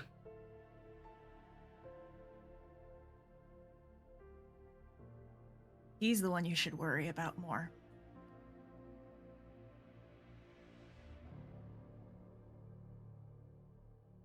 I don't worry about much anymore. But I'll take your word for it. You want to talk, then talk. I can't exactly stop what I'm doing. I have to make an income somehow. She'll move closer and just stop about 5 feet away, looking around. She'll take a moment trying to push down these feelings of resentment that she holds to act logically. And she'll ask him first, so what do you remember?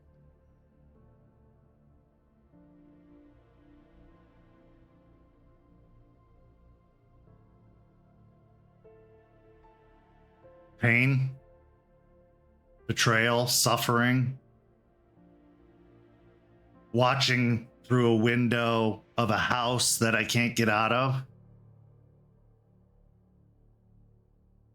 seeing the terrible things that it did, the people that were killed, watching my best friend care for a fucking monster. A like knows like, right?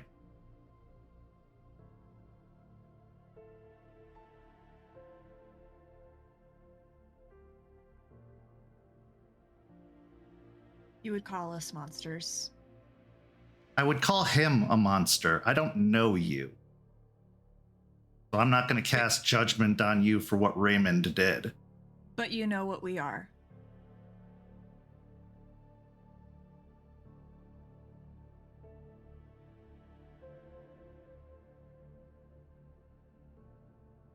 I know that you're different. If you're worried that Raymond was spilling secrets and, giving up or betraying all of you, he wasn't. All he cared about was me. Or it. Since he talked more to it than me. I honestly don't think he could tell the difference after a certain point. You'd think begging for the suffering to end would be a clear indication, but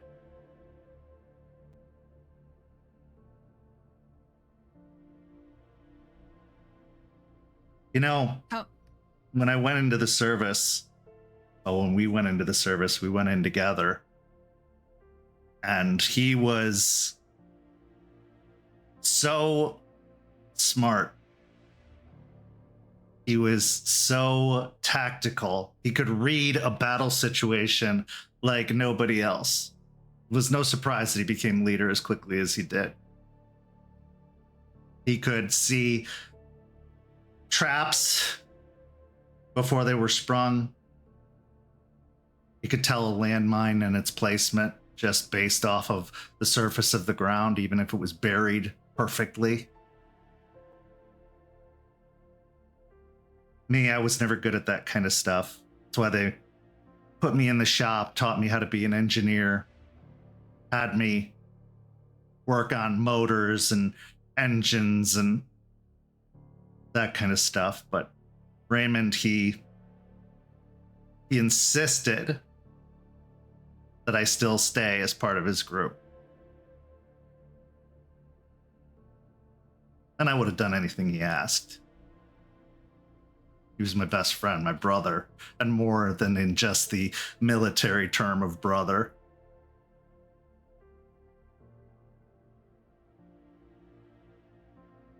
I think sometimes he was the engineer and he looked at me like a machine that needed to be fixed. That if you took out a part or replaced one thing, it would all be better. It would all go back to normal.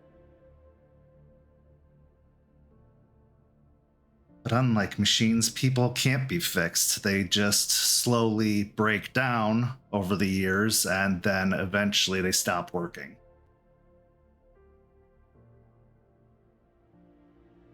And trying to fix something in a person, sometimes it breaks more than it fixes.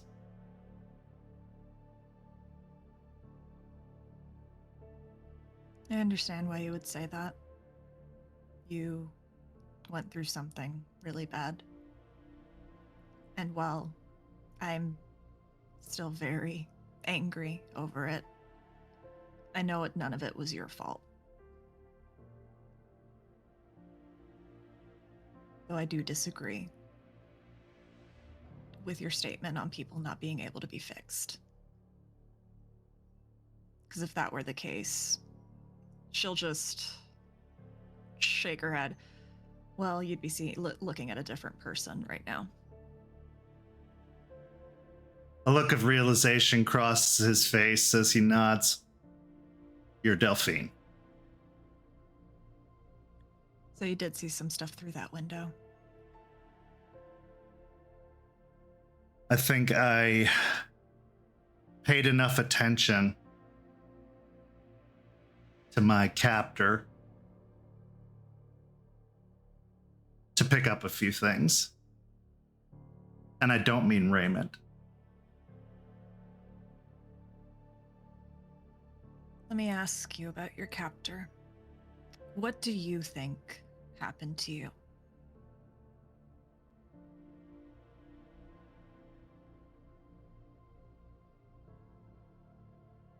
Well, I assume it's something like The Exorcist.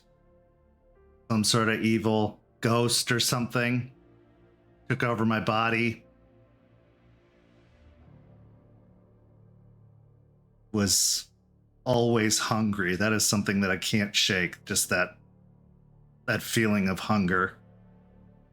And I hate it. I can't even stomach the idea of more food than I have to have these days. It's just fuel now and not sustenance.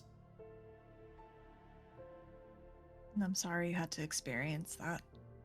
I have experienced similar things, and I can tell from experience that it's not fun.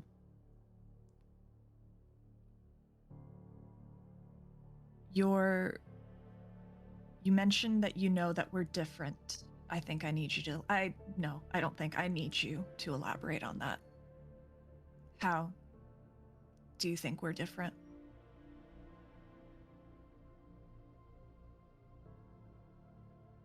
Well, for starters, y'all banished a spirit using incense and candles and a bunch of pretty words. That's not exactly normal. Well, don't forget the brand in your chest. Yeah, thanks for that. You're alive, aren't you? I didn't want to be alive. So if you want me to be grateful, I was fine with the end. I had accepted it. I begged for it. And we suggested it.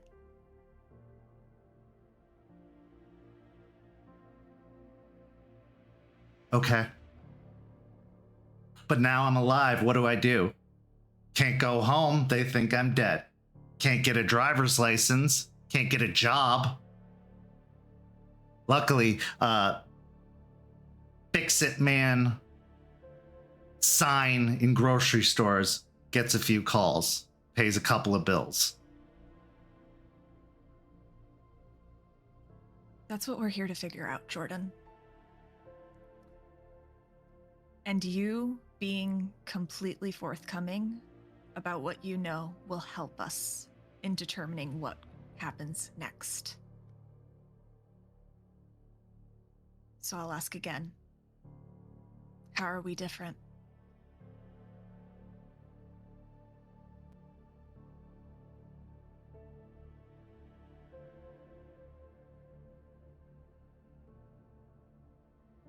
I don't know all the details. I don't know what to even call whatever it is you guys are.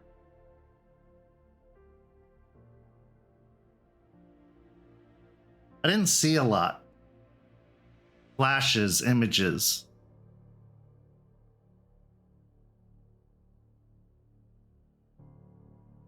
That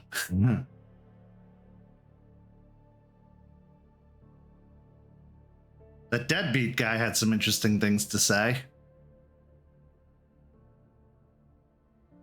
Like what? I don't know, wanting to know about some company, some building company, wanting to get after some woman who'd killed his friend.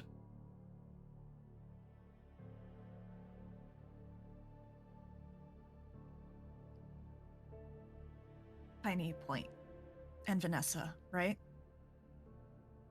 Sure.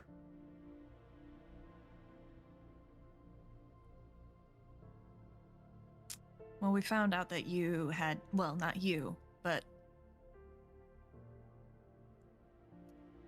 it had been in communication with him for a while. We learned around the same time that we found out about the situation from Ray.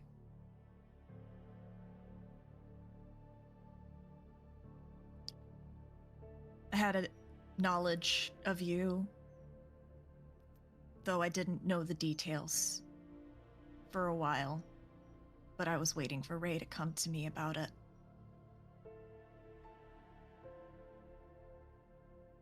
He never did. Not until he had no choice but to tell us.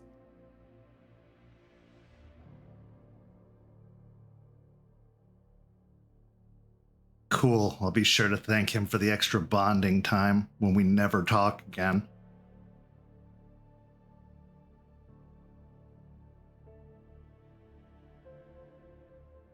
What do you want me to say? I don't know what you are. I don't know what you can do. And even if I told anyone, they wouldn't believe me. And it's not exactly like I'm being super social right now, since I'm technically a ghost.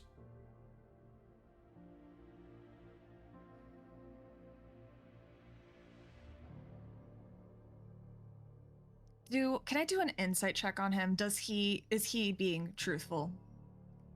Go ahead.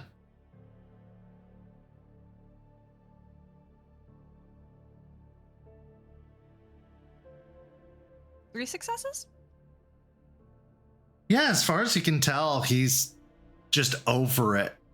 Basically, he's over the idea of it. He's somewhat over this conversation already and has kind of resigned himself to whatever his life is going to be. And when he says that nobody would believe him if he told them, he doesn't even necessarily believe what happened or what he saw. Taking that in, she's just going to just kind of sigh and let her shoulders drop and relax a little bit. Just because concern over what he knew was the biggest thing in her mind. Jordan, again, I'm sorry for what you've been through, and I'm sorry for what we had to put you through. I didn't want to have to leave that scar on you, but he asked us to try. It's fine, Delphine. It's just a reminder of everything that I went through, and I don't blame you for what happened. It's not your fault, it's his. You want to know what the annoying thing is? I have my own things that I'm annoyed about, but let's hear yours. If the roles were reversed, I can't say I wouldn't have done the same thing. I'm so angry that it lasted as long as it did, and it was fucking horrible to be living every day watching me kill people, watching me effectively deceive my best friend, even though I wasn't saying the words. I wanted to end it for both of us. me for the suffering, sure, but also so he could just move on and let go.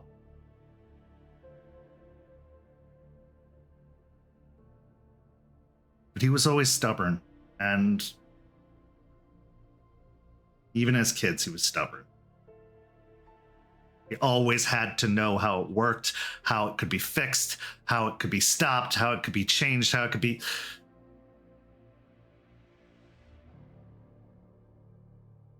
Honestly, it's what made me really throw my lot in to engineering and everything like that, is because I was like, at least if I can tell him how it's fixed or how it's done, maybe that'll be enough to soothe his working brain. I wanted to make him proud. Trust me, I get it. Our little group, our team, all of us are stubborn. All of us. And I know that I was especially hurt by all of this because since day one, I've had his back. I've supported his every decision. I've backed him when he had to exert authority over the team. I was right there with him, reminding everyone that we had to listen to him. And him not being able to tell us what was going on when he needed to learn to know what was going on with all of us.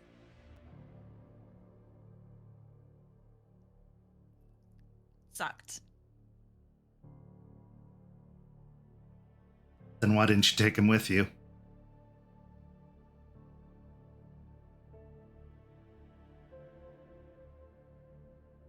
Why didn't you let him help you?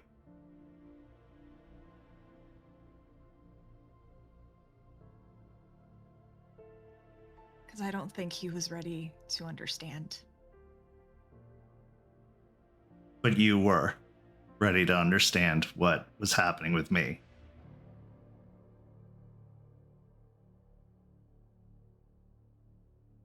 Delphine, I think the way people used to look at you and the way people look at me, or did, have a lot more in common than you think. And I think we have to understand that not everybody takes that so well or knows what to do. And maybe they're ashamed of it. And like I said, as mad as I was at Raymond, as much as I am at Raymond, I can't say I don't get it.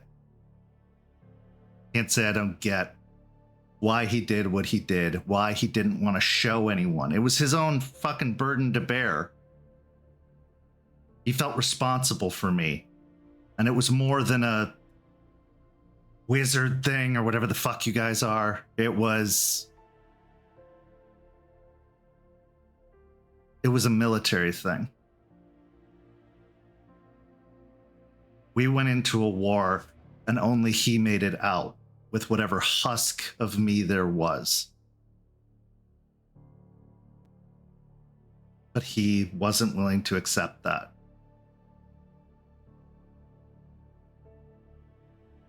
For as angry as you say you are at him, you also sound like you're ready. Well, probably not yet, but like you want to fix that.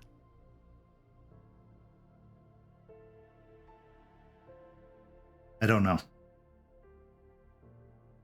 I think that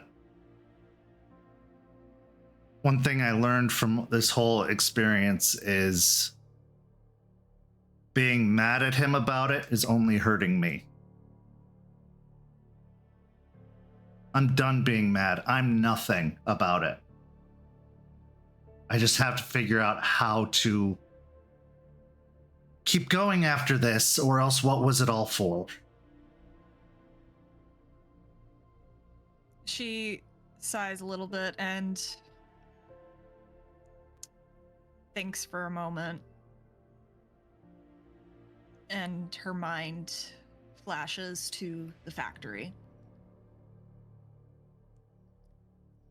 Look, how about this? You say you're an engineer. I could use some help with a job that I'm going to be working on. What if I can arrange for, in exchange for doing these repairs, a new identity? And then you can do whatever you want with it. You can stay, you can leave, you can live as normal of a life as you want to live. But you can have the choice. That being said, I want to know one thing.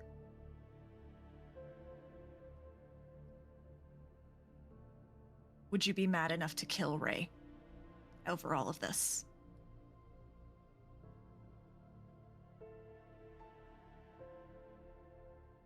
If you'd asked me a couple of weeks ago, I would have said absolutely. But I think it's better that he has to live with it. That he has to live with what he put me through,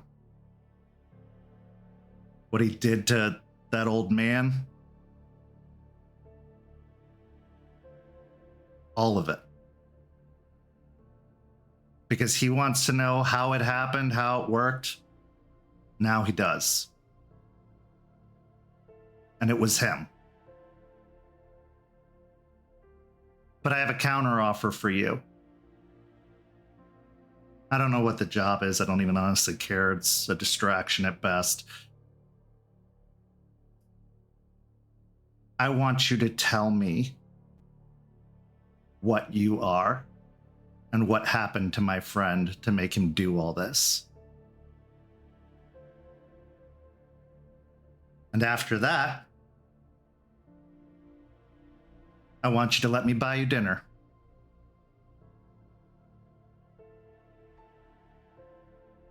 She stares at him for a moment. The last part caught her off guard, but she brushes that aside and then she focuses in on the first part. And she hesitates. I have to confirm something before I could even consider telling you, because if I tell you without confirming that suit, he won't just do a drive-by. Yeah, do what you gotta do. You have my terms. Primarily the dinner part. If we're that much alike, we might as well get to know each other better. I can promise you how about this? I can promise you the dinner part now. But the first part, I have to wait. Well, when you know where I'll be. And I'll, be ready. She'll nod. And then she'll, pull out from, her purse a burner phone. She brought one just in case. And she'll just hand it to him. It's got a month's pay on it. It's got a month's time on it. I did not have the funds for an unlimited data plan, so don't go crazy with it. Based off of what I've learned in the last few weeks, I wouldn't want to find out more anyway. Far too messy. If you need anything, my number's on there. Wow, getting the digits already. I need to keep an eye on you, unfortunately. Because of Ray. Then I'll be sure to make myself especially troublesome. She'll shake her head a little bit. You two are nothing alike. Believe it or not, right now I'm taking that as a compliment.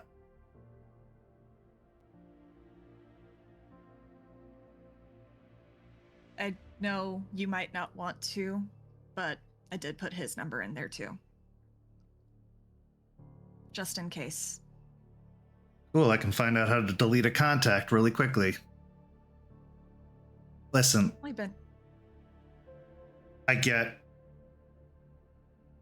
being mad at Ray. Seems like that guy was important to you. I remember hearing you very upset about it, but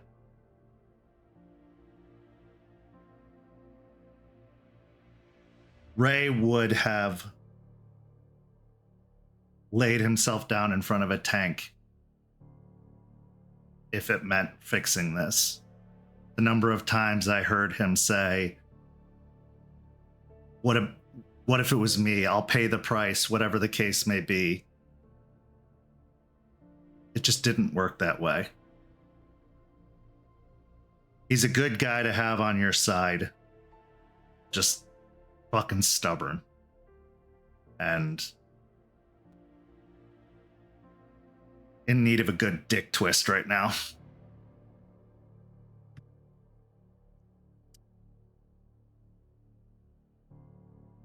the thing about us.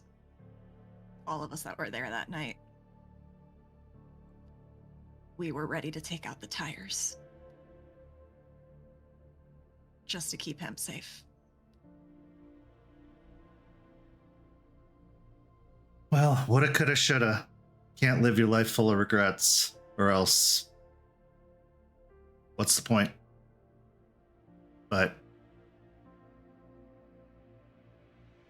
actually, do you want to help me with this? You look like you got small hands, and there's, something I can't quite reach in here. She'll look at the engine, looking uncertain, because she has never once in her life touched a generator, much less know about how generators function. But she'll sigh and shrug. I guess I might mess it up, though. I will walk you through it. It's a lot simpler than it needs to be. Just do what I say, and you'll be fine. All right. I should probably learn some of this stuff anyway, and I can tell you about the job, because it's not an easy one. How much do you know about cigar machines from, the 1950s? Maybe I'll make use of that data plan after all. I can't say I know much about cigar machines, but machines are all very similar, no matter what their purpose is. They have an engine, a power source, and all of the things it can do are just a series of joints and rotors, and I'll look into it, but offhand, nothing.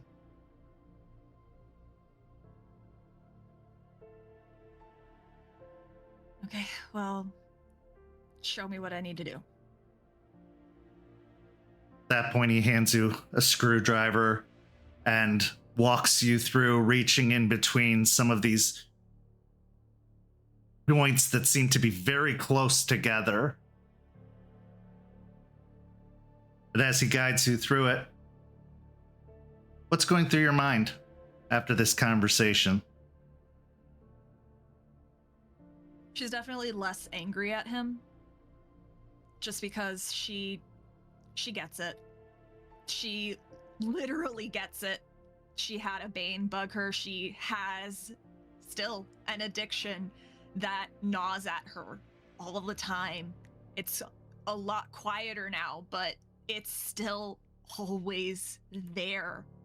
And lately, the voice has gotten just a little louder because of how much she's having to do.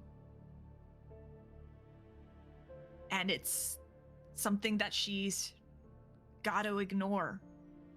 And she, as much as she wants to stay angry, she knows that that's not plausible, especially in the position she's in right now, because even as angry as she is at Ray right now, she is still his pack leader.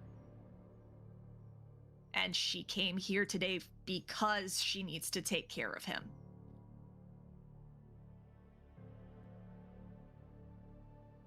Now let's travel 1,200 miles north as the search for Cooper begins. 1,200 miles to the north, in the state of Michigan, the Mitten State, in a neighborhood known as Burns Park, dwells a childhood home. A home that was at one point full of mischief and laughter and merriment. And then after one tragic event, turned into a house of despair, loss, grief, and tragedy. It was an event that the family as a whole never recovered from, no matter how many years passed by, no matter how many dead ends were reached. It's the home of Bradley Fletcher, also known as Forged from Failures. Now, Juniper and Forged, the journey to Michigan was surprisingly peaceful considering the two individuals making that journey. Considering the last time they were in Michigan, well, we won't have to revisit that, hopefully. And now as you stand outside on the sidewalk, a brickwork walkway leading up to the steps that go up onto the porch of the house. The moment has arrived. You are on the path. You are on the hunt. But with very little to go off of. Without a trail to follow. This is as good a place as any to start. The question is Forged ready for it? Ready to face the family he thought he knew? The scene is yours. Forge is standing in the walkway, looking at the house, hands in his pocket. He's trying to have a stony demeanor on the outside, though there's a sensation of dread in the back of his mind that he's pushing down as he's trying to just completely focus on what needs to be done here. Kind of as he falters, or delays for a second, he'll look over to Juniper. So just say you're my friend here, we'll just check, see if they know anything, and see if any weird motherfucker's been coming by.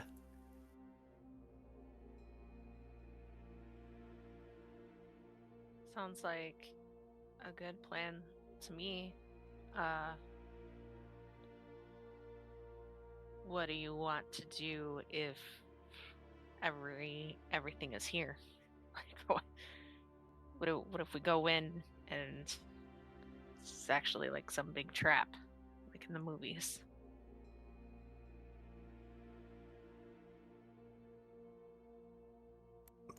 I mean, it's possible, but considering, me and you, there's not much they can throw at us that would keep us down. And we just gotta focus on getting out. And as Juniper makes mention of the mention of, talking about traps and ambushes, Forge will actually try and take a closer look to see if he can notice anything different about his childhood home. Maybe see if there's anyone hiding around. Sure, give me a wits and investigation. I will give you a bonus die to that pool, though, because this is your childhood home, and if things were different, it'd probably stand out to you. Thank you. What's my rage at right now? Definitely a 2. 4 successes. Okay. As you're looking over the house, there are a few noticeable things right away that stand out. The grass is cut, first and foremost, which had kind of gone untended until necessary on more than one occasion. Even the last time you were here, you could see the weeds growing and the dandelions sticking out. The other thing that stands out is in the front window of the house, you don't see the glow of the TV. In fact, the TV's not even on. And it's always on. Sometimes it's the only sound that echoes throughout that shell of a home. But the curtains are pulled open. The TV is off. Everything looks good.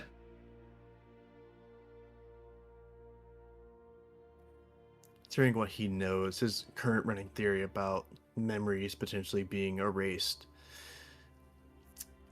he'll say, "Considering everything looks nice, and you know they probably messed with their memories of things. Maybe him changing their memories of what happened allowed them to move on, or I don't know. I don't know what these people do, what their motive is right now, but the only way we can really figure out as we go in." Well, hold on a second.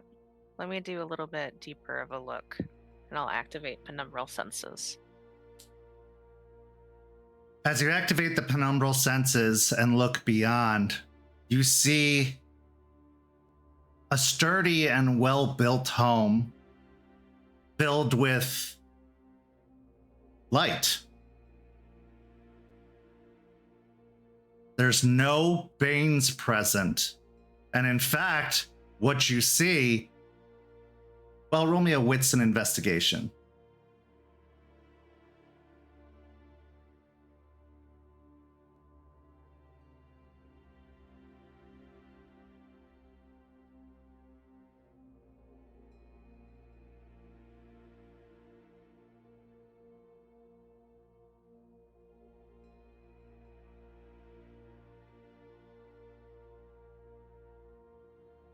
I rolled a brutal outcome and 1 success. Can you make an argument for anything that would help support this? Cleverly dismantle any traps or diversions by the use of penumbral senses. I will say that doesn't apply. So, as you are attempting to find any clues, completely thrown off by the sight of everything, the frustration rages up inside of you. You're ready for a fight. You want a fight. Really? Isn't that the reason you came? So your your rage increases by 1. And you snap out of the penumbral senses almost immediately.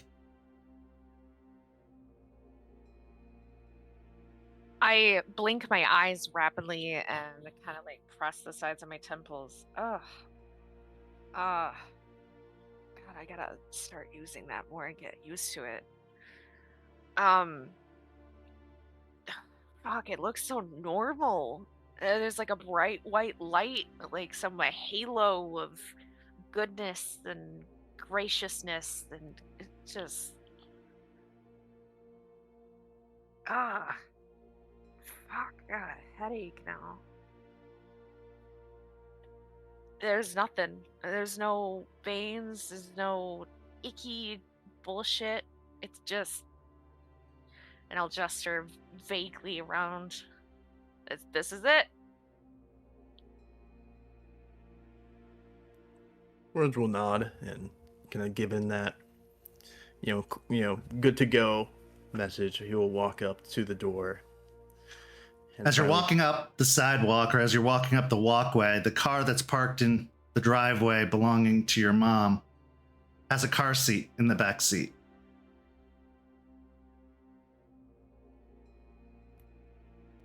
He's walking up, he's looking around, keeping an eye out for anything. He sees that and he stops for a second. He narrows his eyes, jaw clenching a little bit before looking back to the house, taking a deep breath and exhaling, allowing his jaw to unclench, knowing that as he was warned that he's going to try and fuck with him. They're going to try and break him and mess with him mentally. So he's going to clear his head and continue walking up. As you approach the door, do you knock? How do you proceed? I'll just try the handle to see if it's unlocked. As you press down upon the handle, it is unlocked. But also, it was normally. That's not too unusual. Yeah, so I'm just gonna... I already know that I informed my sister I was coming, so I'm just gonna open the door, take a few steps in. Opening the door and stepping in, almost immediately you're greeted by a voice with, "Can I help you?" As Sarah looks around the corner.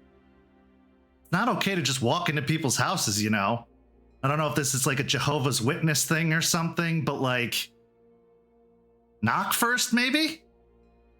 And as she looks at you, she's looking at a stranger.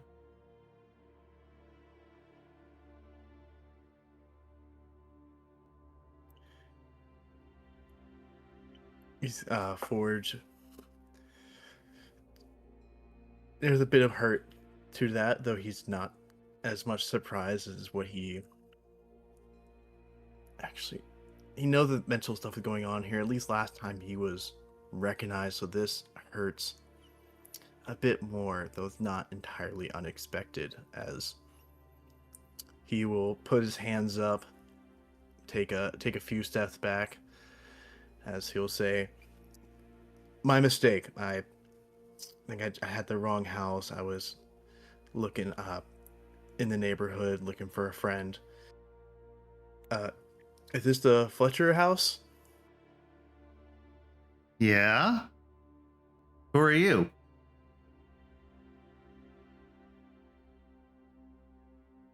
Name's Bradley. Okay, Bradley. Are you selling something? Are you like, what can I do for you? Forged. Now that you have spent a couple of moments in the entryway, keeping your same investigation roll, as you look around the room,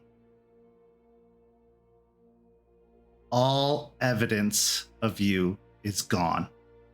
You are not in any of the family photos. You are not in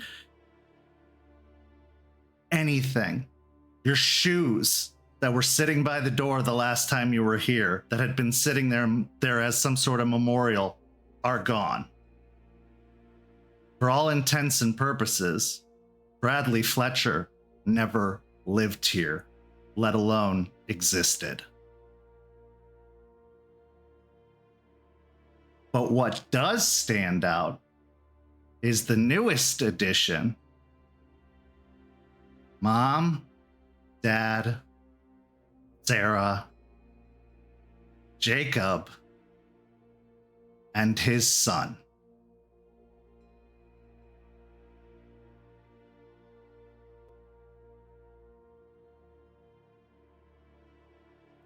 Gaze rest on that photo for a moment, kind of taking a awkward pause in the conversation as at it before snapping himself out of it, as he'll say, I'm one of Jacob's friends. I was coming by to see if he was around. Oh, no, he moved. Didn't he tell you? He lives up in the UP. Comes down to visit regularly, but yeah, he just headed home. You went back with his kid? Yeah. Cooper. We love Cooper around here. Mom and Dad can't get enough of him.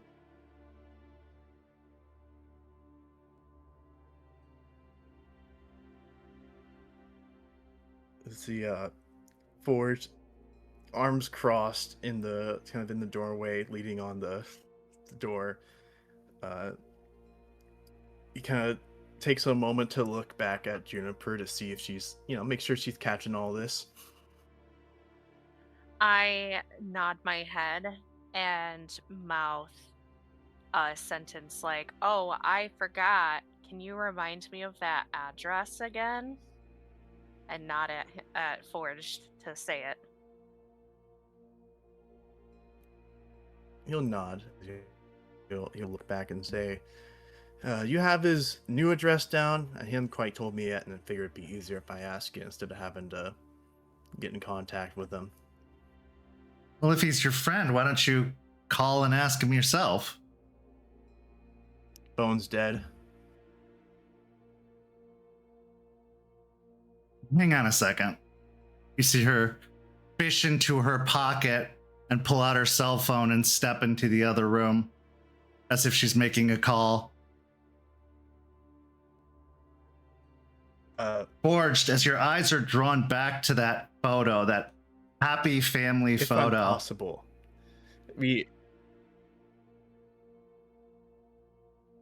As you're looking back at that family photo, Bradley is holding Cooper in his lap, smiling, staring dead on at the camera, and giving the peace sign. Is there any way that I can see her making that call? Yeah, she's just in the side room. Not even a window, it's an opening. I would like to activate Spider's song. Okay. Hold on just a second. Sorry, you were saying something, Jay, before I cut you off. Mine was gonna be a similar thing, but about gremlins. But I don't want to stop Juniper what she's doing. I trust what she's doing. No, if you want to activate gremlins while I'm attempting to listen in to Spider's song, go right ahead. Well, gremlins will kill the phone. That's what it does. It destroys machines. Yeah. So like, if you want to do that and cut out the call completely, that's probably honestly better. Okay, my intention was to stop her from getting in contact with my brother to make sure he wasn't as aware of what's going on. So I think if we could, we would I would like to try and use gremlins instead, just to make sure that, her phone is not working, see how things are going. Okay. Perfect. Better than my idea. So as you call upon the gift given to the Hellhounds, believe gremlins requires a roll. Could you make that roll for me? Yep, it's glory and charisma, which I got a lot of glory. All right.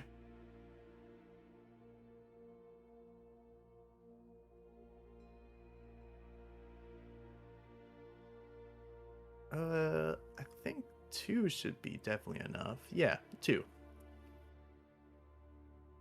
Releasing the energy outwards, sending the gremlins to do their task. As she is raising the phone to her ear, she then looks at it awkwardly. I swear the dead spots in this house. He holds it around as if she's trying to find reception, walking across the room.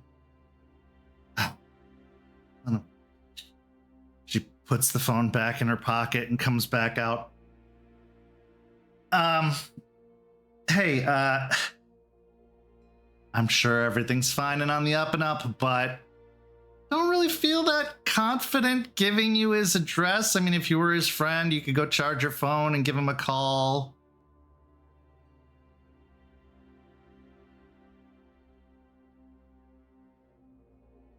You see, he kind of go, when she walks up, he'll actually take a step out. So he's outside the door, make sure not to harass her to seem too threatening. As he'll say, I mean, that's all right if you don't feel comfortable. I just really appreciate it, but I mean, can you at least you kind of like look over to?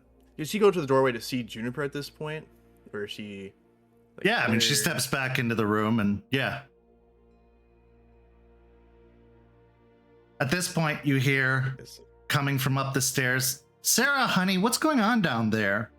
And you see your mom start coming down the stairs.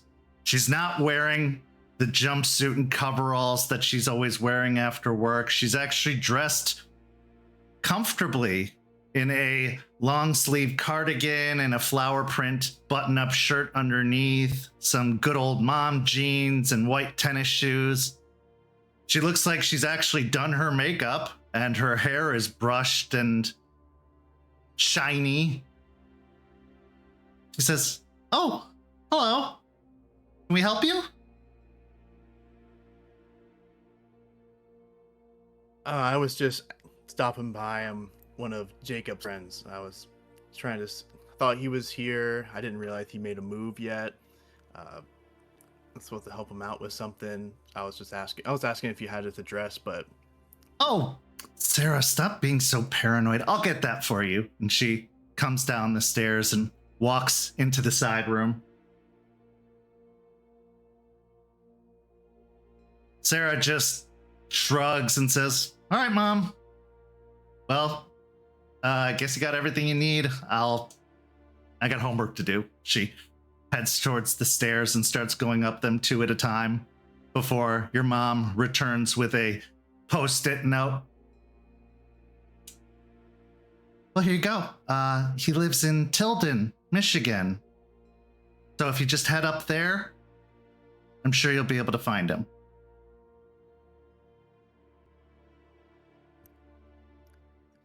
He'll give his mother that doesn't even recognize him a fake smile. There's a smile. The part of it is genuine in the fact that she looks happy. She looks like she's doing something with her life. She is not just the shell that she was before, and that brings a warmth to his heart, but there's the pain of not even being recognized by your own mother. He will give her that fake smile and say, "Thank you, I appreciate it." "I just made up some lemonade if y'all are thirsty." I'm sure we can spare a second to drink some lemonade, right? She'll Oh, look it would over be to rude Juniper. not to. Homemade lemonade? Ooh, count Please. me in. "Come in, sit down." And she leads you into the living room. Forged, the furniture is completely different. The couch that they were sitting in, used to sit on, that had indents from their butts from being there for so long, is gone. Replaced with a brand new sofa, a new armchair. "Have a seat. I'll bring that lemonade right out to you." And she starts heading into the kitchen. "So how do you know Jacob?"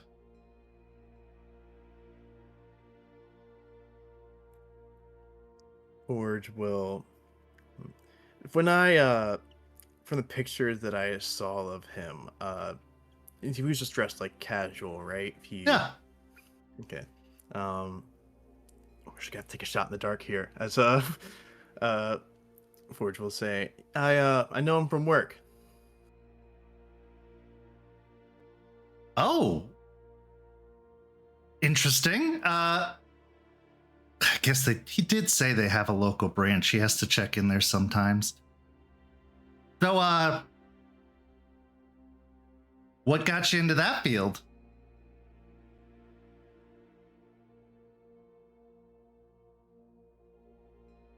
I just wanted to advance my career, just have a passion for it.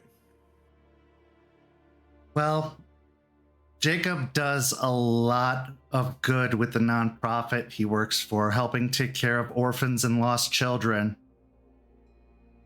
I think he's a hero.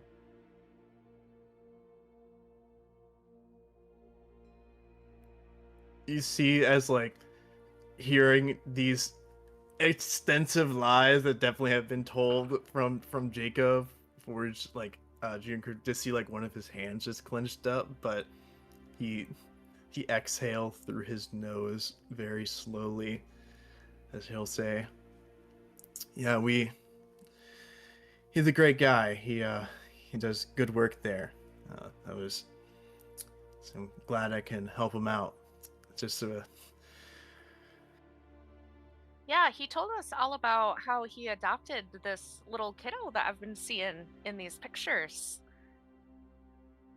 That's his son. yeah, I think you misremembered that one. That's his kid. It's the kind of Oh, did I? Sorry, I'm a bit airheaded. It must have been one of the families he helped out. Yeah, he and his wife Erin had a child a few years back. We love Erin.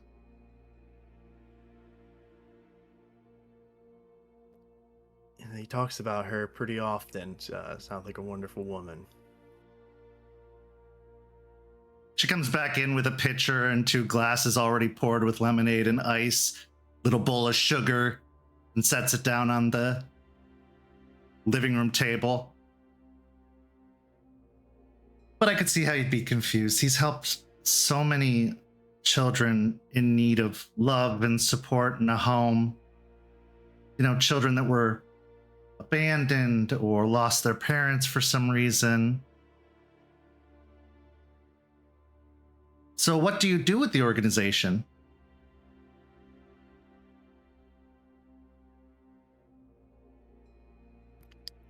I handle a lot of the paperwork, kind of office job, working on logistics of things. Oh, okay. Well, thank you for your service and the work that you're doing. I'm sure it's very fulfilling work.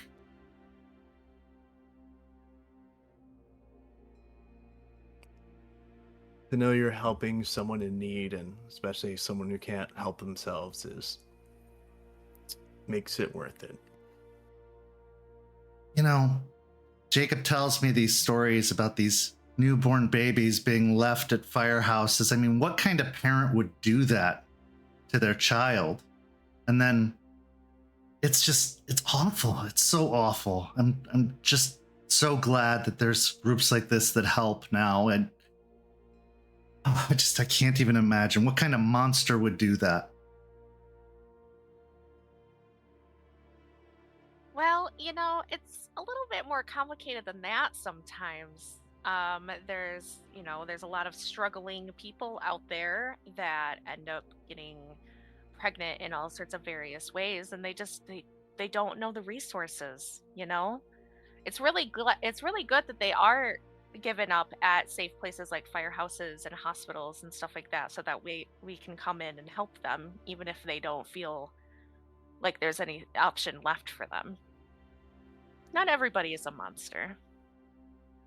You know what? You're right. Where are my manners? I get so fired up. I think about if it had happened to my sweet Jacob or somebody like that, it would have just made me, I don't know what I'd do, but you're 100% right.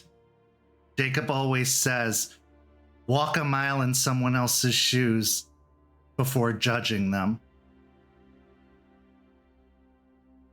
That is very wise words of Jacob to say,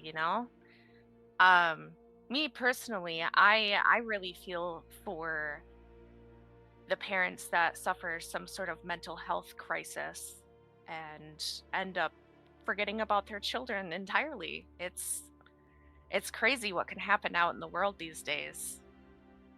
And now I think it's time for the manipulation subterfuge rolls. What do you mean?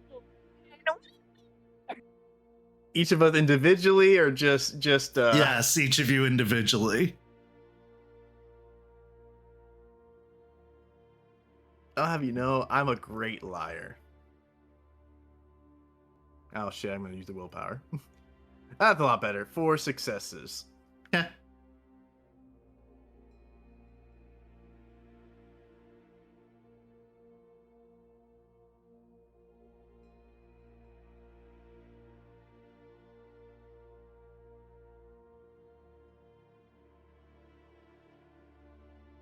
It was all rage die. And I got another just brutal outcome. Okay.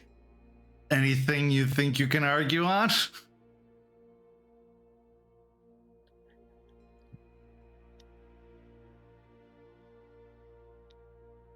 Either cleverly or provocatively dismantle the effects of the corrupted memories.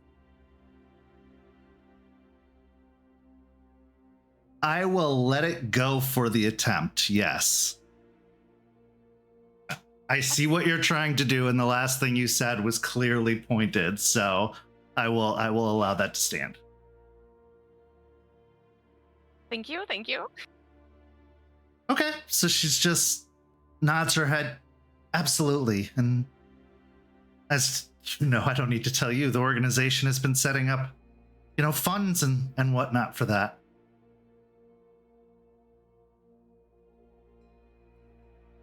And since we're here, Jacob usually doesn't tell too much about his old childhood. Do you have any fun stories to share about his upbringing, about him as a kid? Oh, I remember just how much of a mess he was that day. When she was going to give birth, he was running around like a chicken with his head cut off. He was so excited. We were all at the hospital there with the balloons and the teddy bear that Cooper still holds on to, like the death grip. And it was just, what a magical day. And he is just a little ball of sunshine.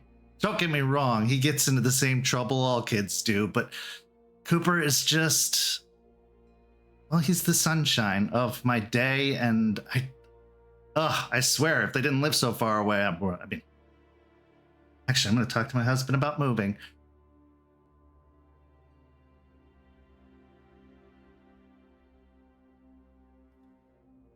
Yeah, it's great to see wonderful moments like that and happy families.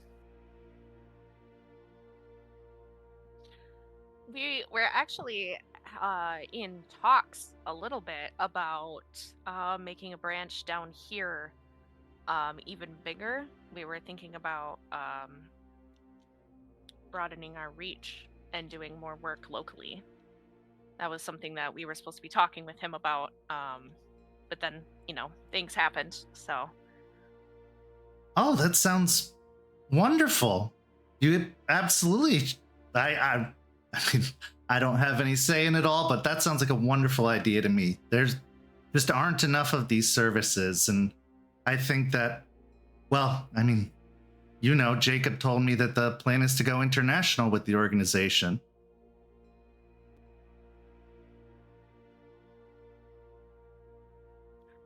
Yeah, we're hoping. It's a bit of a reach to get international with it. It'll take some time, but we're all pretty dedicated to the work. Well, if I know my Jacob, he doesn't give up on anything. It's one of the things I admire most about him. Well, this has been absolutely lovely. You have his address. I'm sure he'll be so excited for the surprise of seeing his coworkers from down here come to visit him. But is there anything else I can do for you? You could tell that she's kind of wrapping up this conversation, ready to move on. This has already been kind of awkward.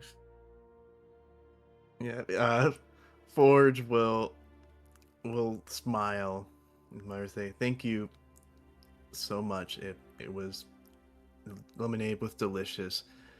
I was gonna ask, did you have any of his business cards lying around if he has any? I've had some people asking about him, and I, they figured I could drop off some. If you have any business card, can drop them off. You know what? I think I just gave out my last one. Just let me check the desk. And she goes over to a little roll top writing desk and starts sifting through some papers. Oh, here we go. And she comes back over and holds out a card. And it says, "No child left behind. Jacob Fletcher," and a phone number.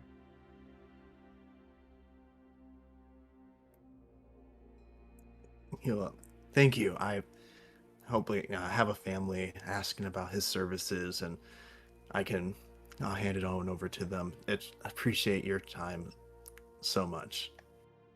Of course. And let me just say, as a mother, your mom must be so proud of you for all the good work you do. Both of you.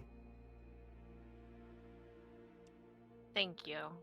I know for a fact that his mother is more proud than you'll ever know.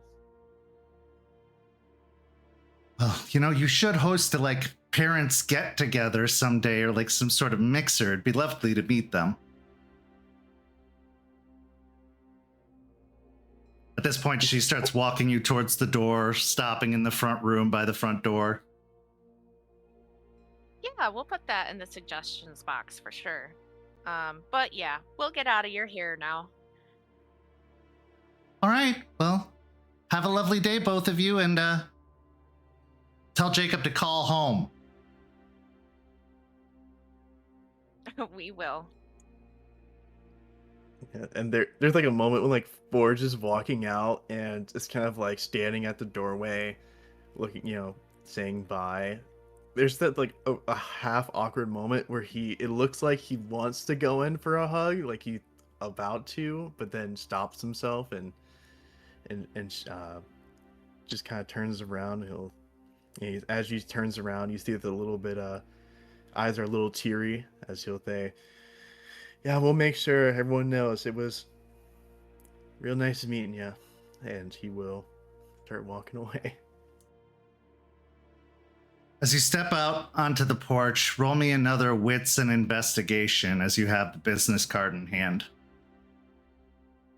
Is this something lost or overlooked that Rat could help me with? Sure. Yay. Thanks for throwing a bone to this bonar.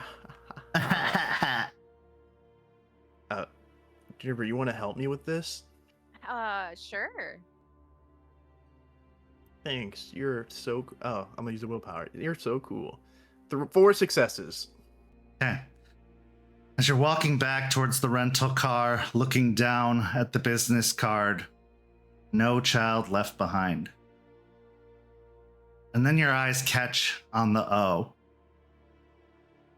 Garou have sharp senses, sharper than the typical human, even if they aren't using the gift. Faintly within the O is a line, almost too small to see, that curls in on itself over and over and over again, forming one deep spiral.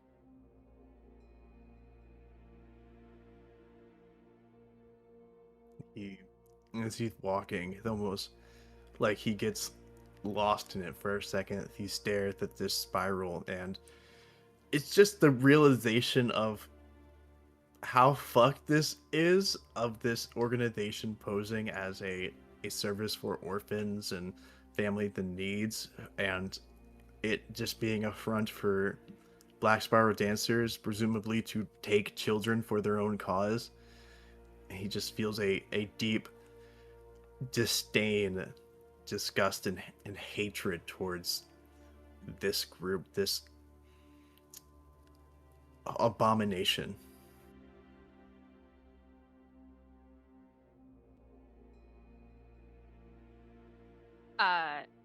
As we get into the very nice rental Jeep, I kind of like hit the steering wheel with both of my hands and look over at Forged. So, do we still want to try and save him, or are we at the take him out and get your kid back?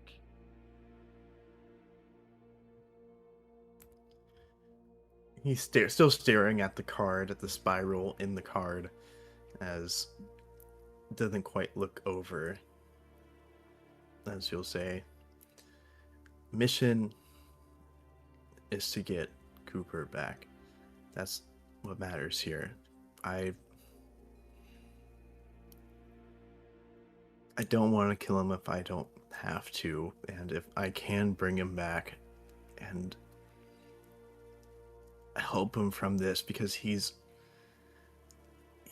another one of these kids that they're fucking with, that this group is messing with.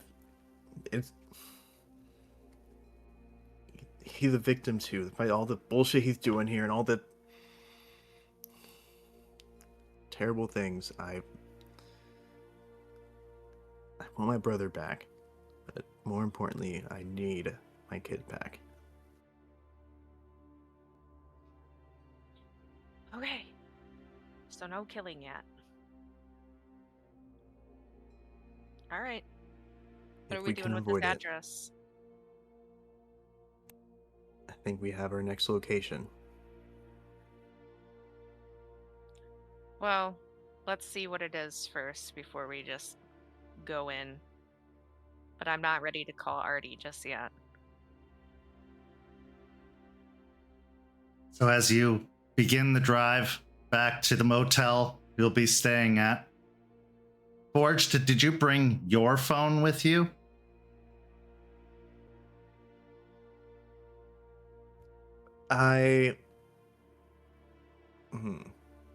He did have to text his sister he was on the way, so I think because he knows that there might be something wrong, like it might be, I don't know, this is a new phone since I broke my last one, so I guess.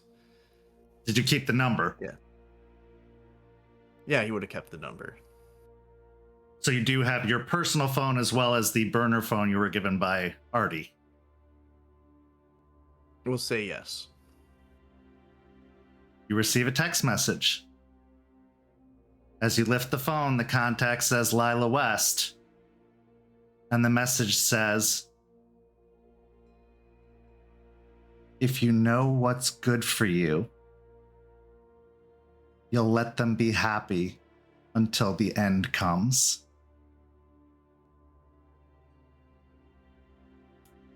And then a photo shows up of a ring bell camera of your front porch and the two of you standing on it.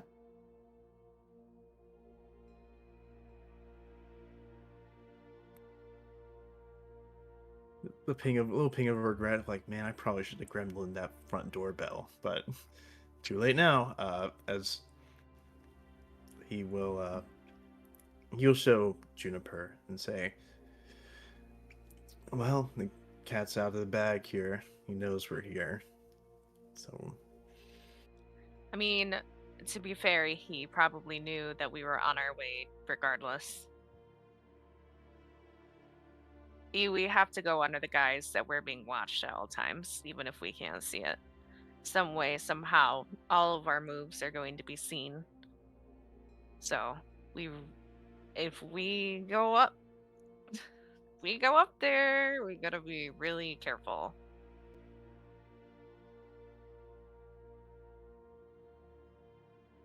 The rest of the drive is quiet. As Forged, you run over everything that's happened. You've been erased. Maybe that's for the better, considering the life that you're leading. considering what you've been told about Guru and their connections home.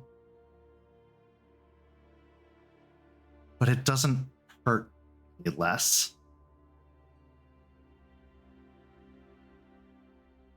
This is where our story comes to a close this evening, but not without one last scene.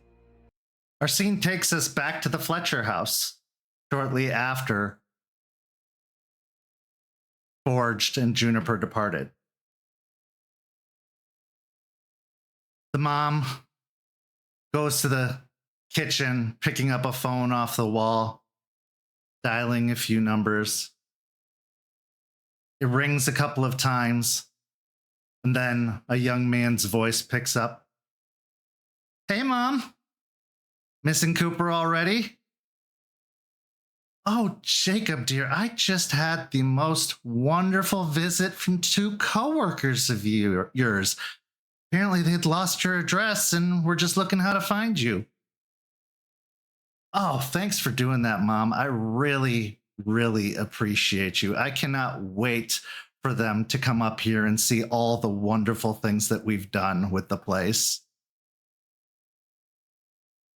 Oh, I can't wait to hear all about it. And make sure to come back next weekend. Your father and I, we just can't stand these long absences. Oh, don't worry, Mom. We'll all be back together soon enough. And he hangs up the phone. Here we see the opposite side of that phone call, where Jacob stands inside of an empty bar. There are flames on the wall. There are ornaments hanging from the ceiling, including a chandelier with skulls on it.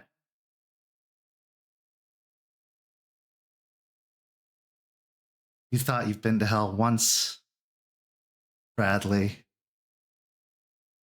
I'll show you what hell really looks like. And this is where our story comes to a close. Thank you to these amazing players. Thank you to all of you for watching at home. Go sign up for the Ko-fi to become a member for as low as $5 a month so you can see the Rosebud Thorns and all of the amazing behind-the-scenes content we have. We'd love to see you there, and we really, really appreciate it. Also, go follow us on all the social media and come join our community by following that Discord link. This week, we have a brand new episode of Red Tide Rising on Sunday, our new Vampire the Masquerade Chronicle. And let me tell you firsthand, it is spicy. So go show up to that on Sunday at 7 p.m. here on YouTube. Then on Tuesday, we've got Rage Across Tampa, of course, over on Twitch. So go check that out. And we'll be back next week with another episode of Hellhounds right here on YouTube on Friday. Again, for these amazing players, I'm Kent. Thank you so much for watching, and we'll see you next time.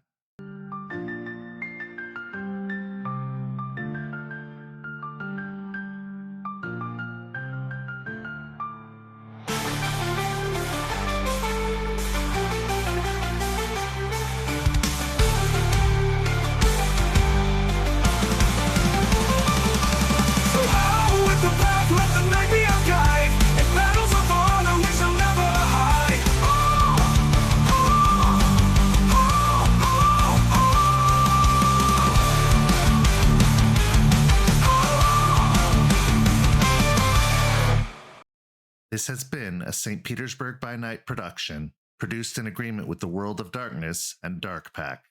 Visit our website at stpbynight.com for more information about all of our productions and how you can become part of our community. Thank you for listening, and until next time, fangs, stakes, and claws out.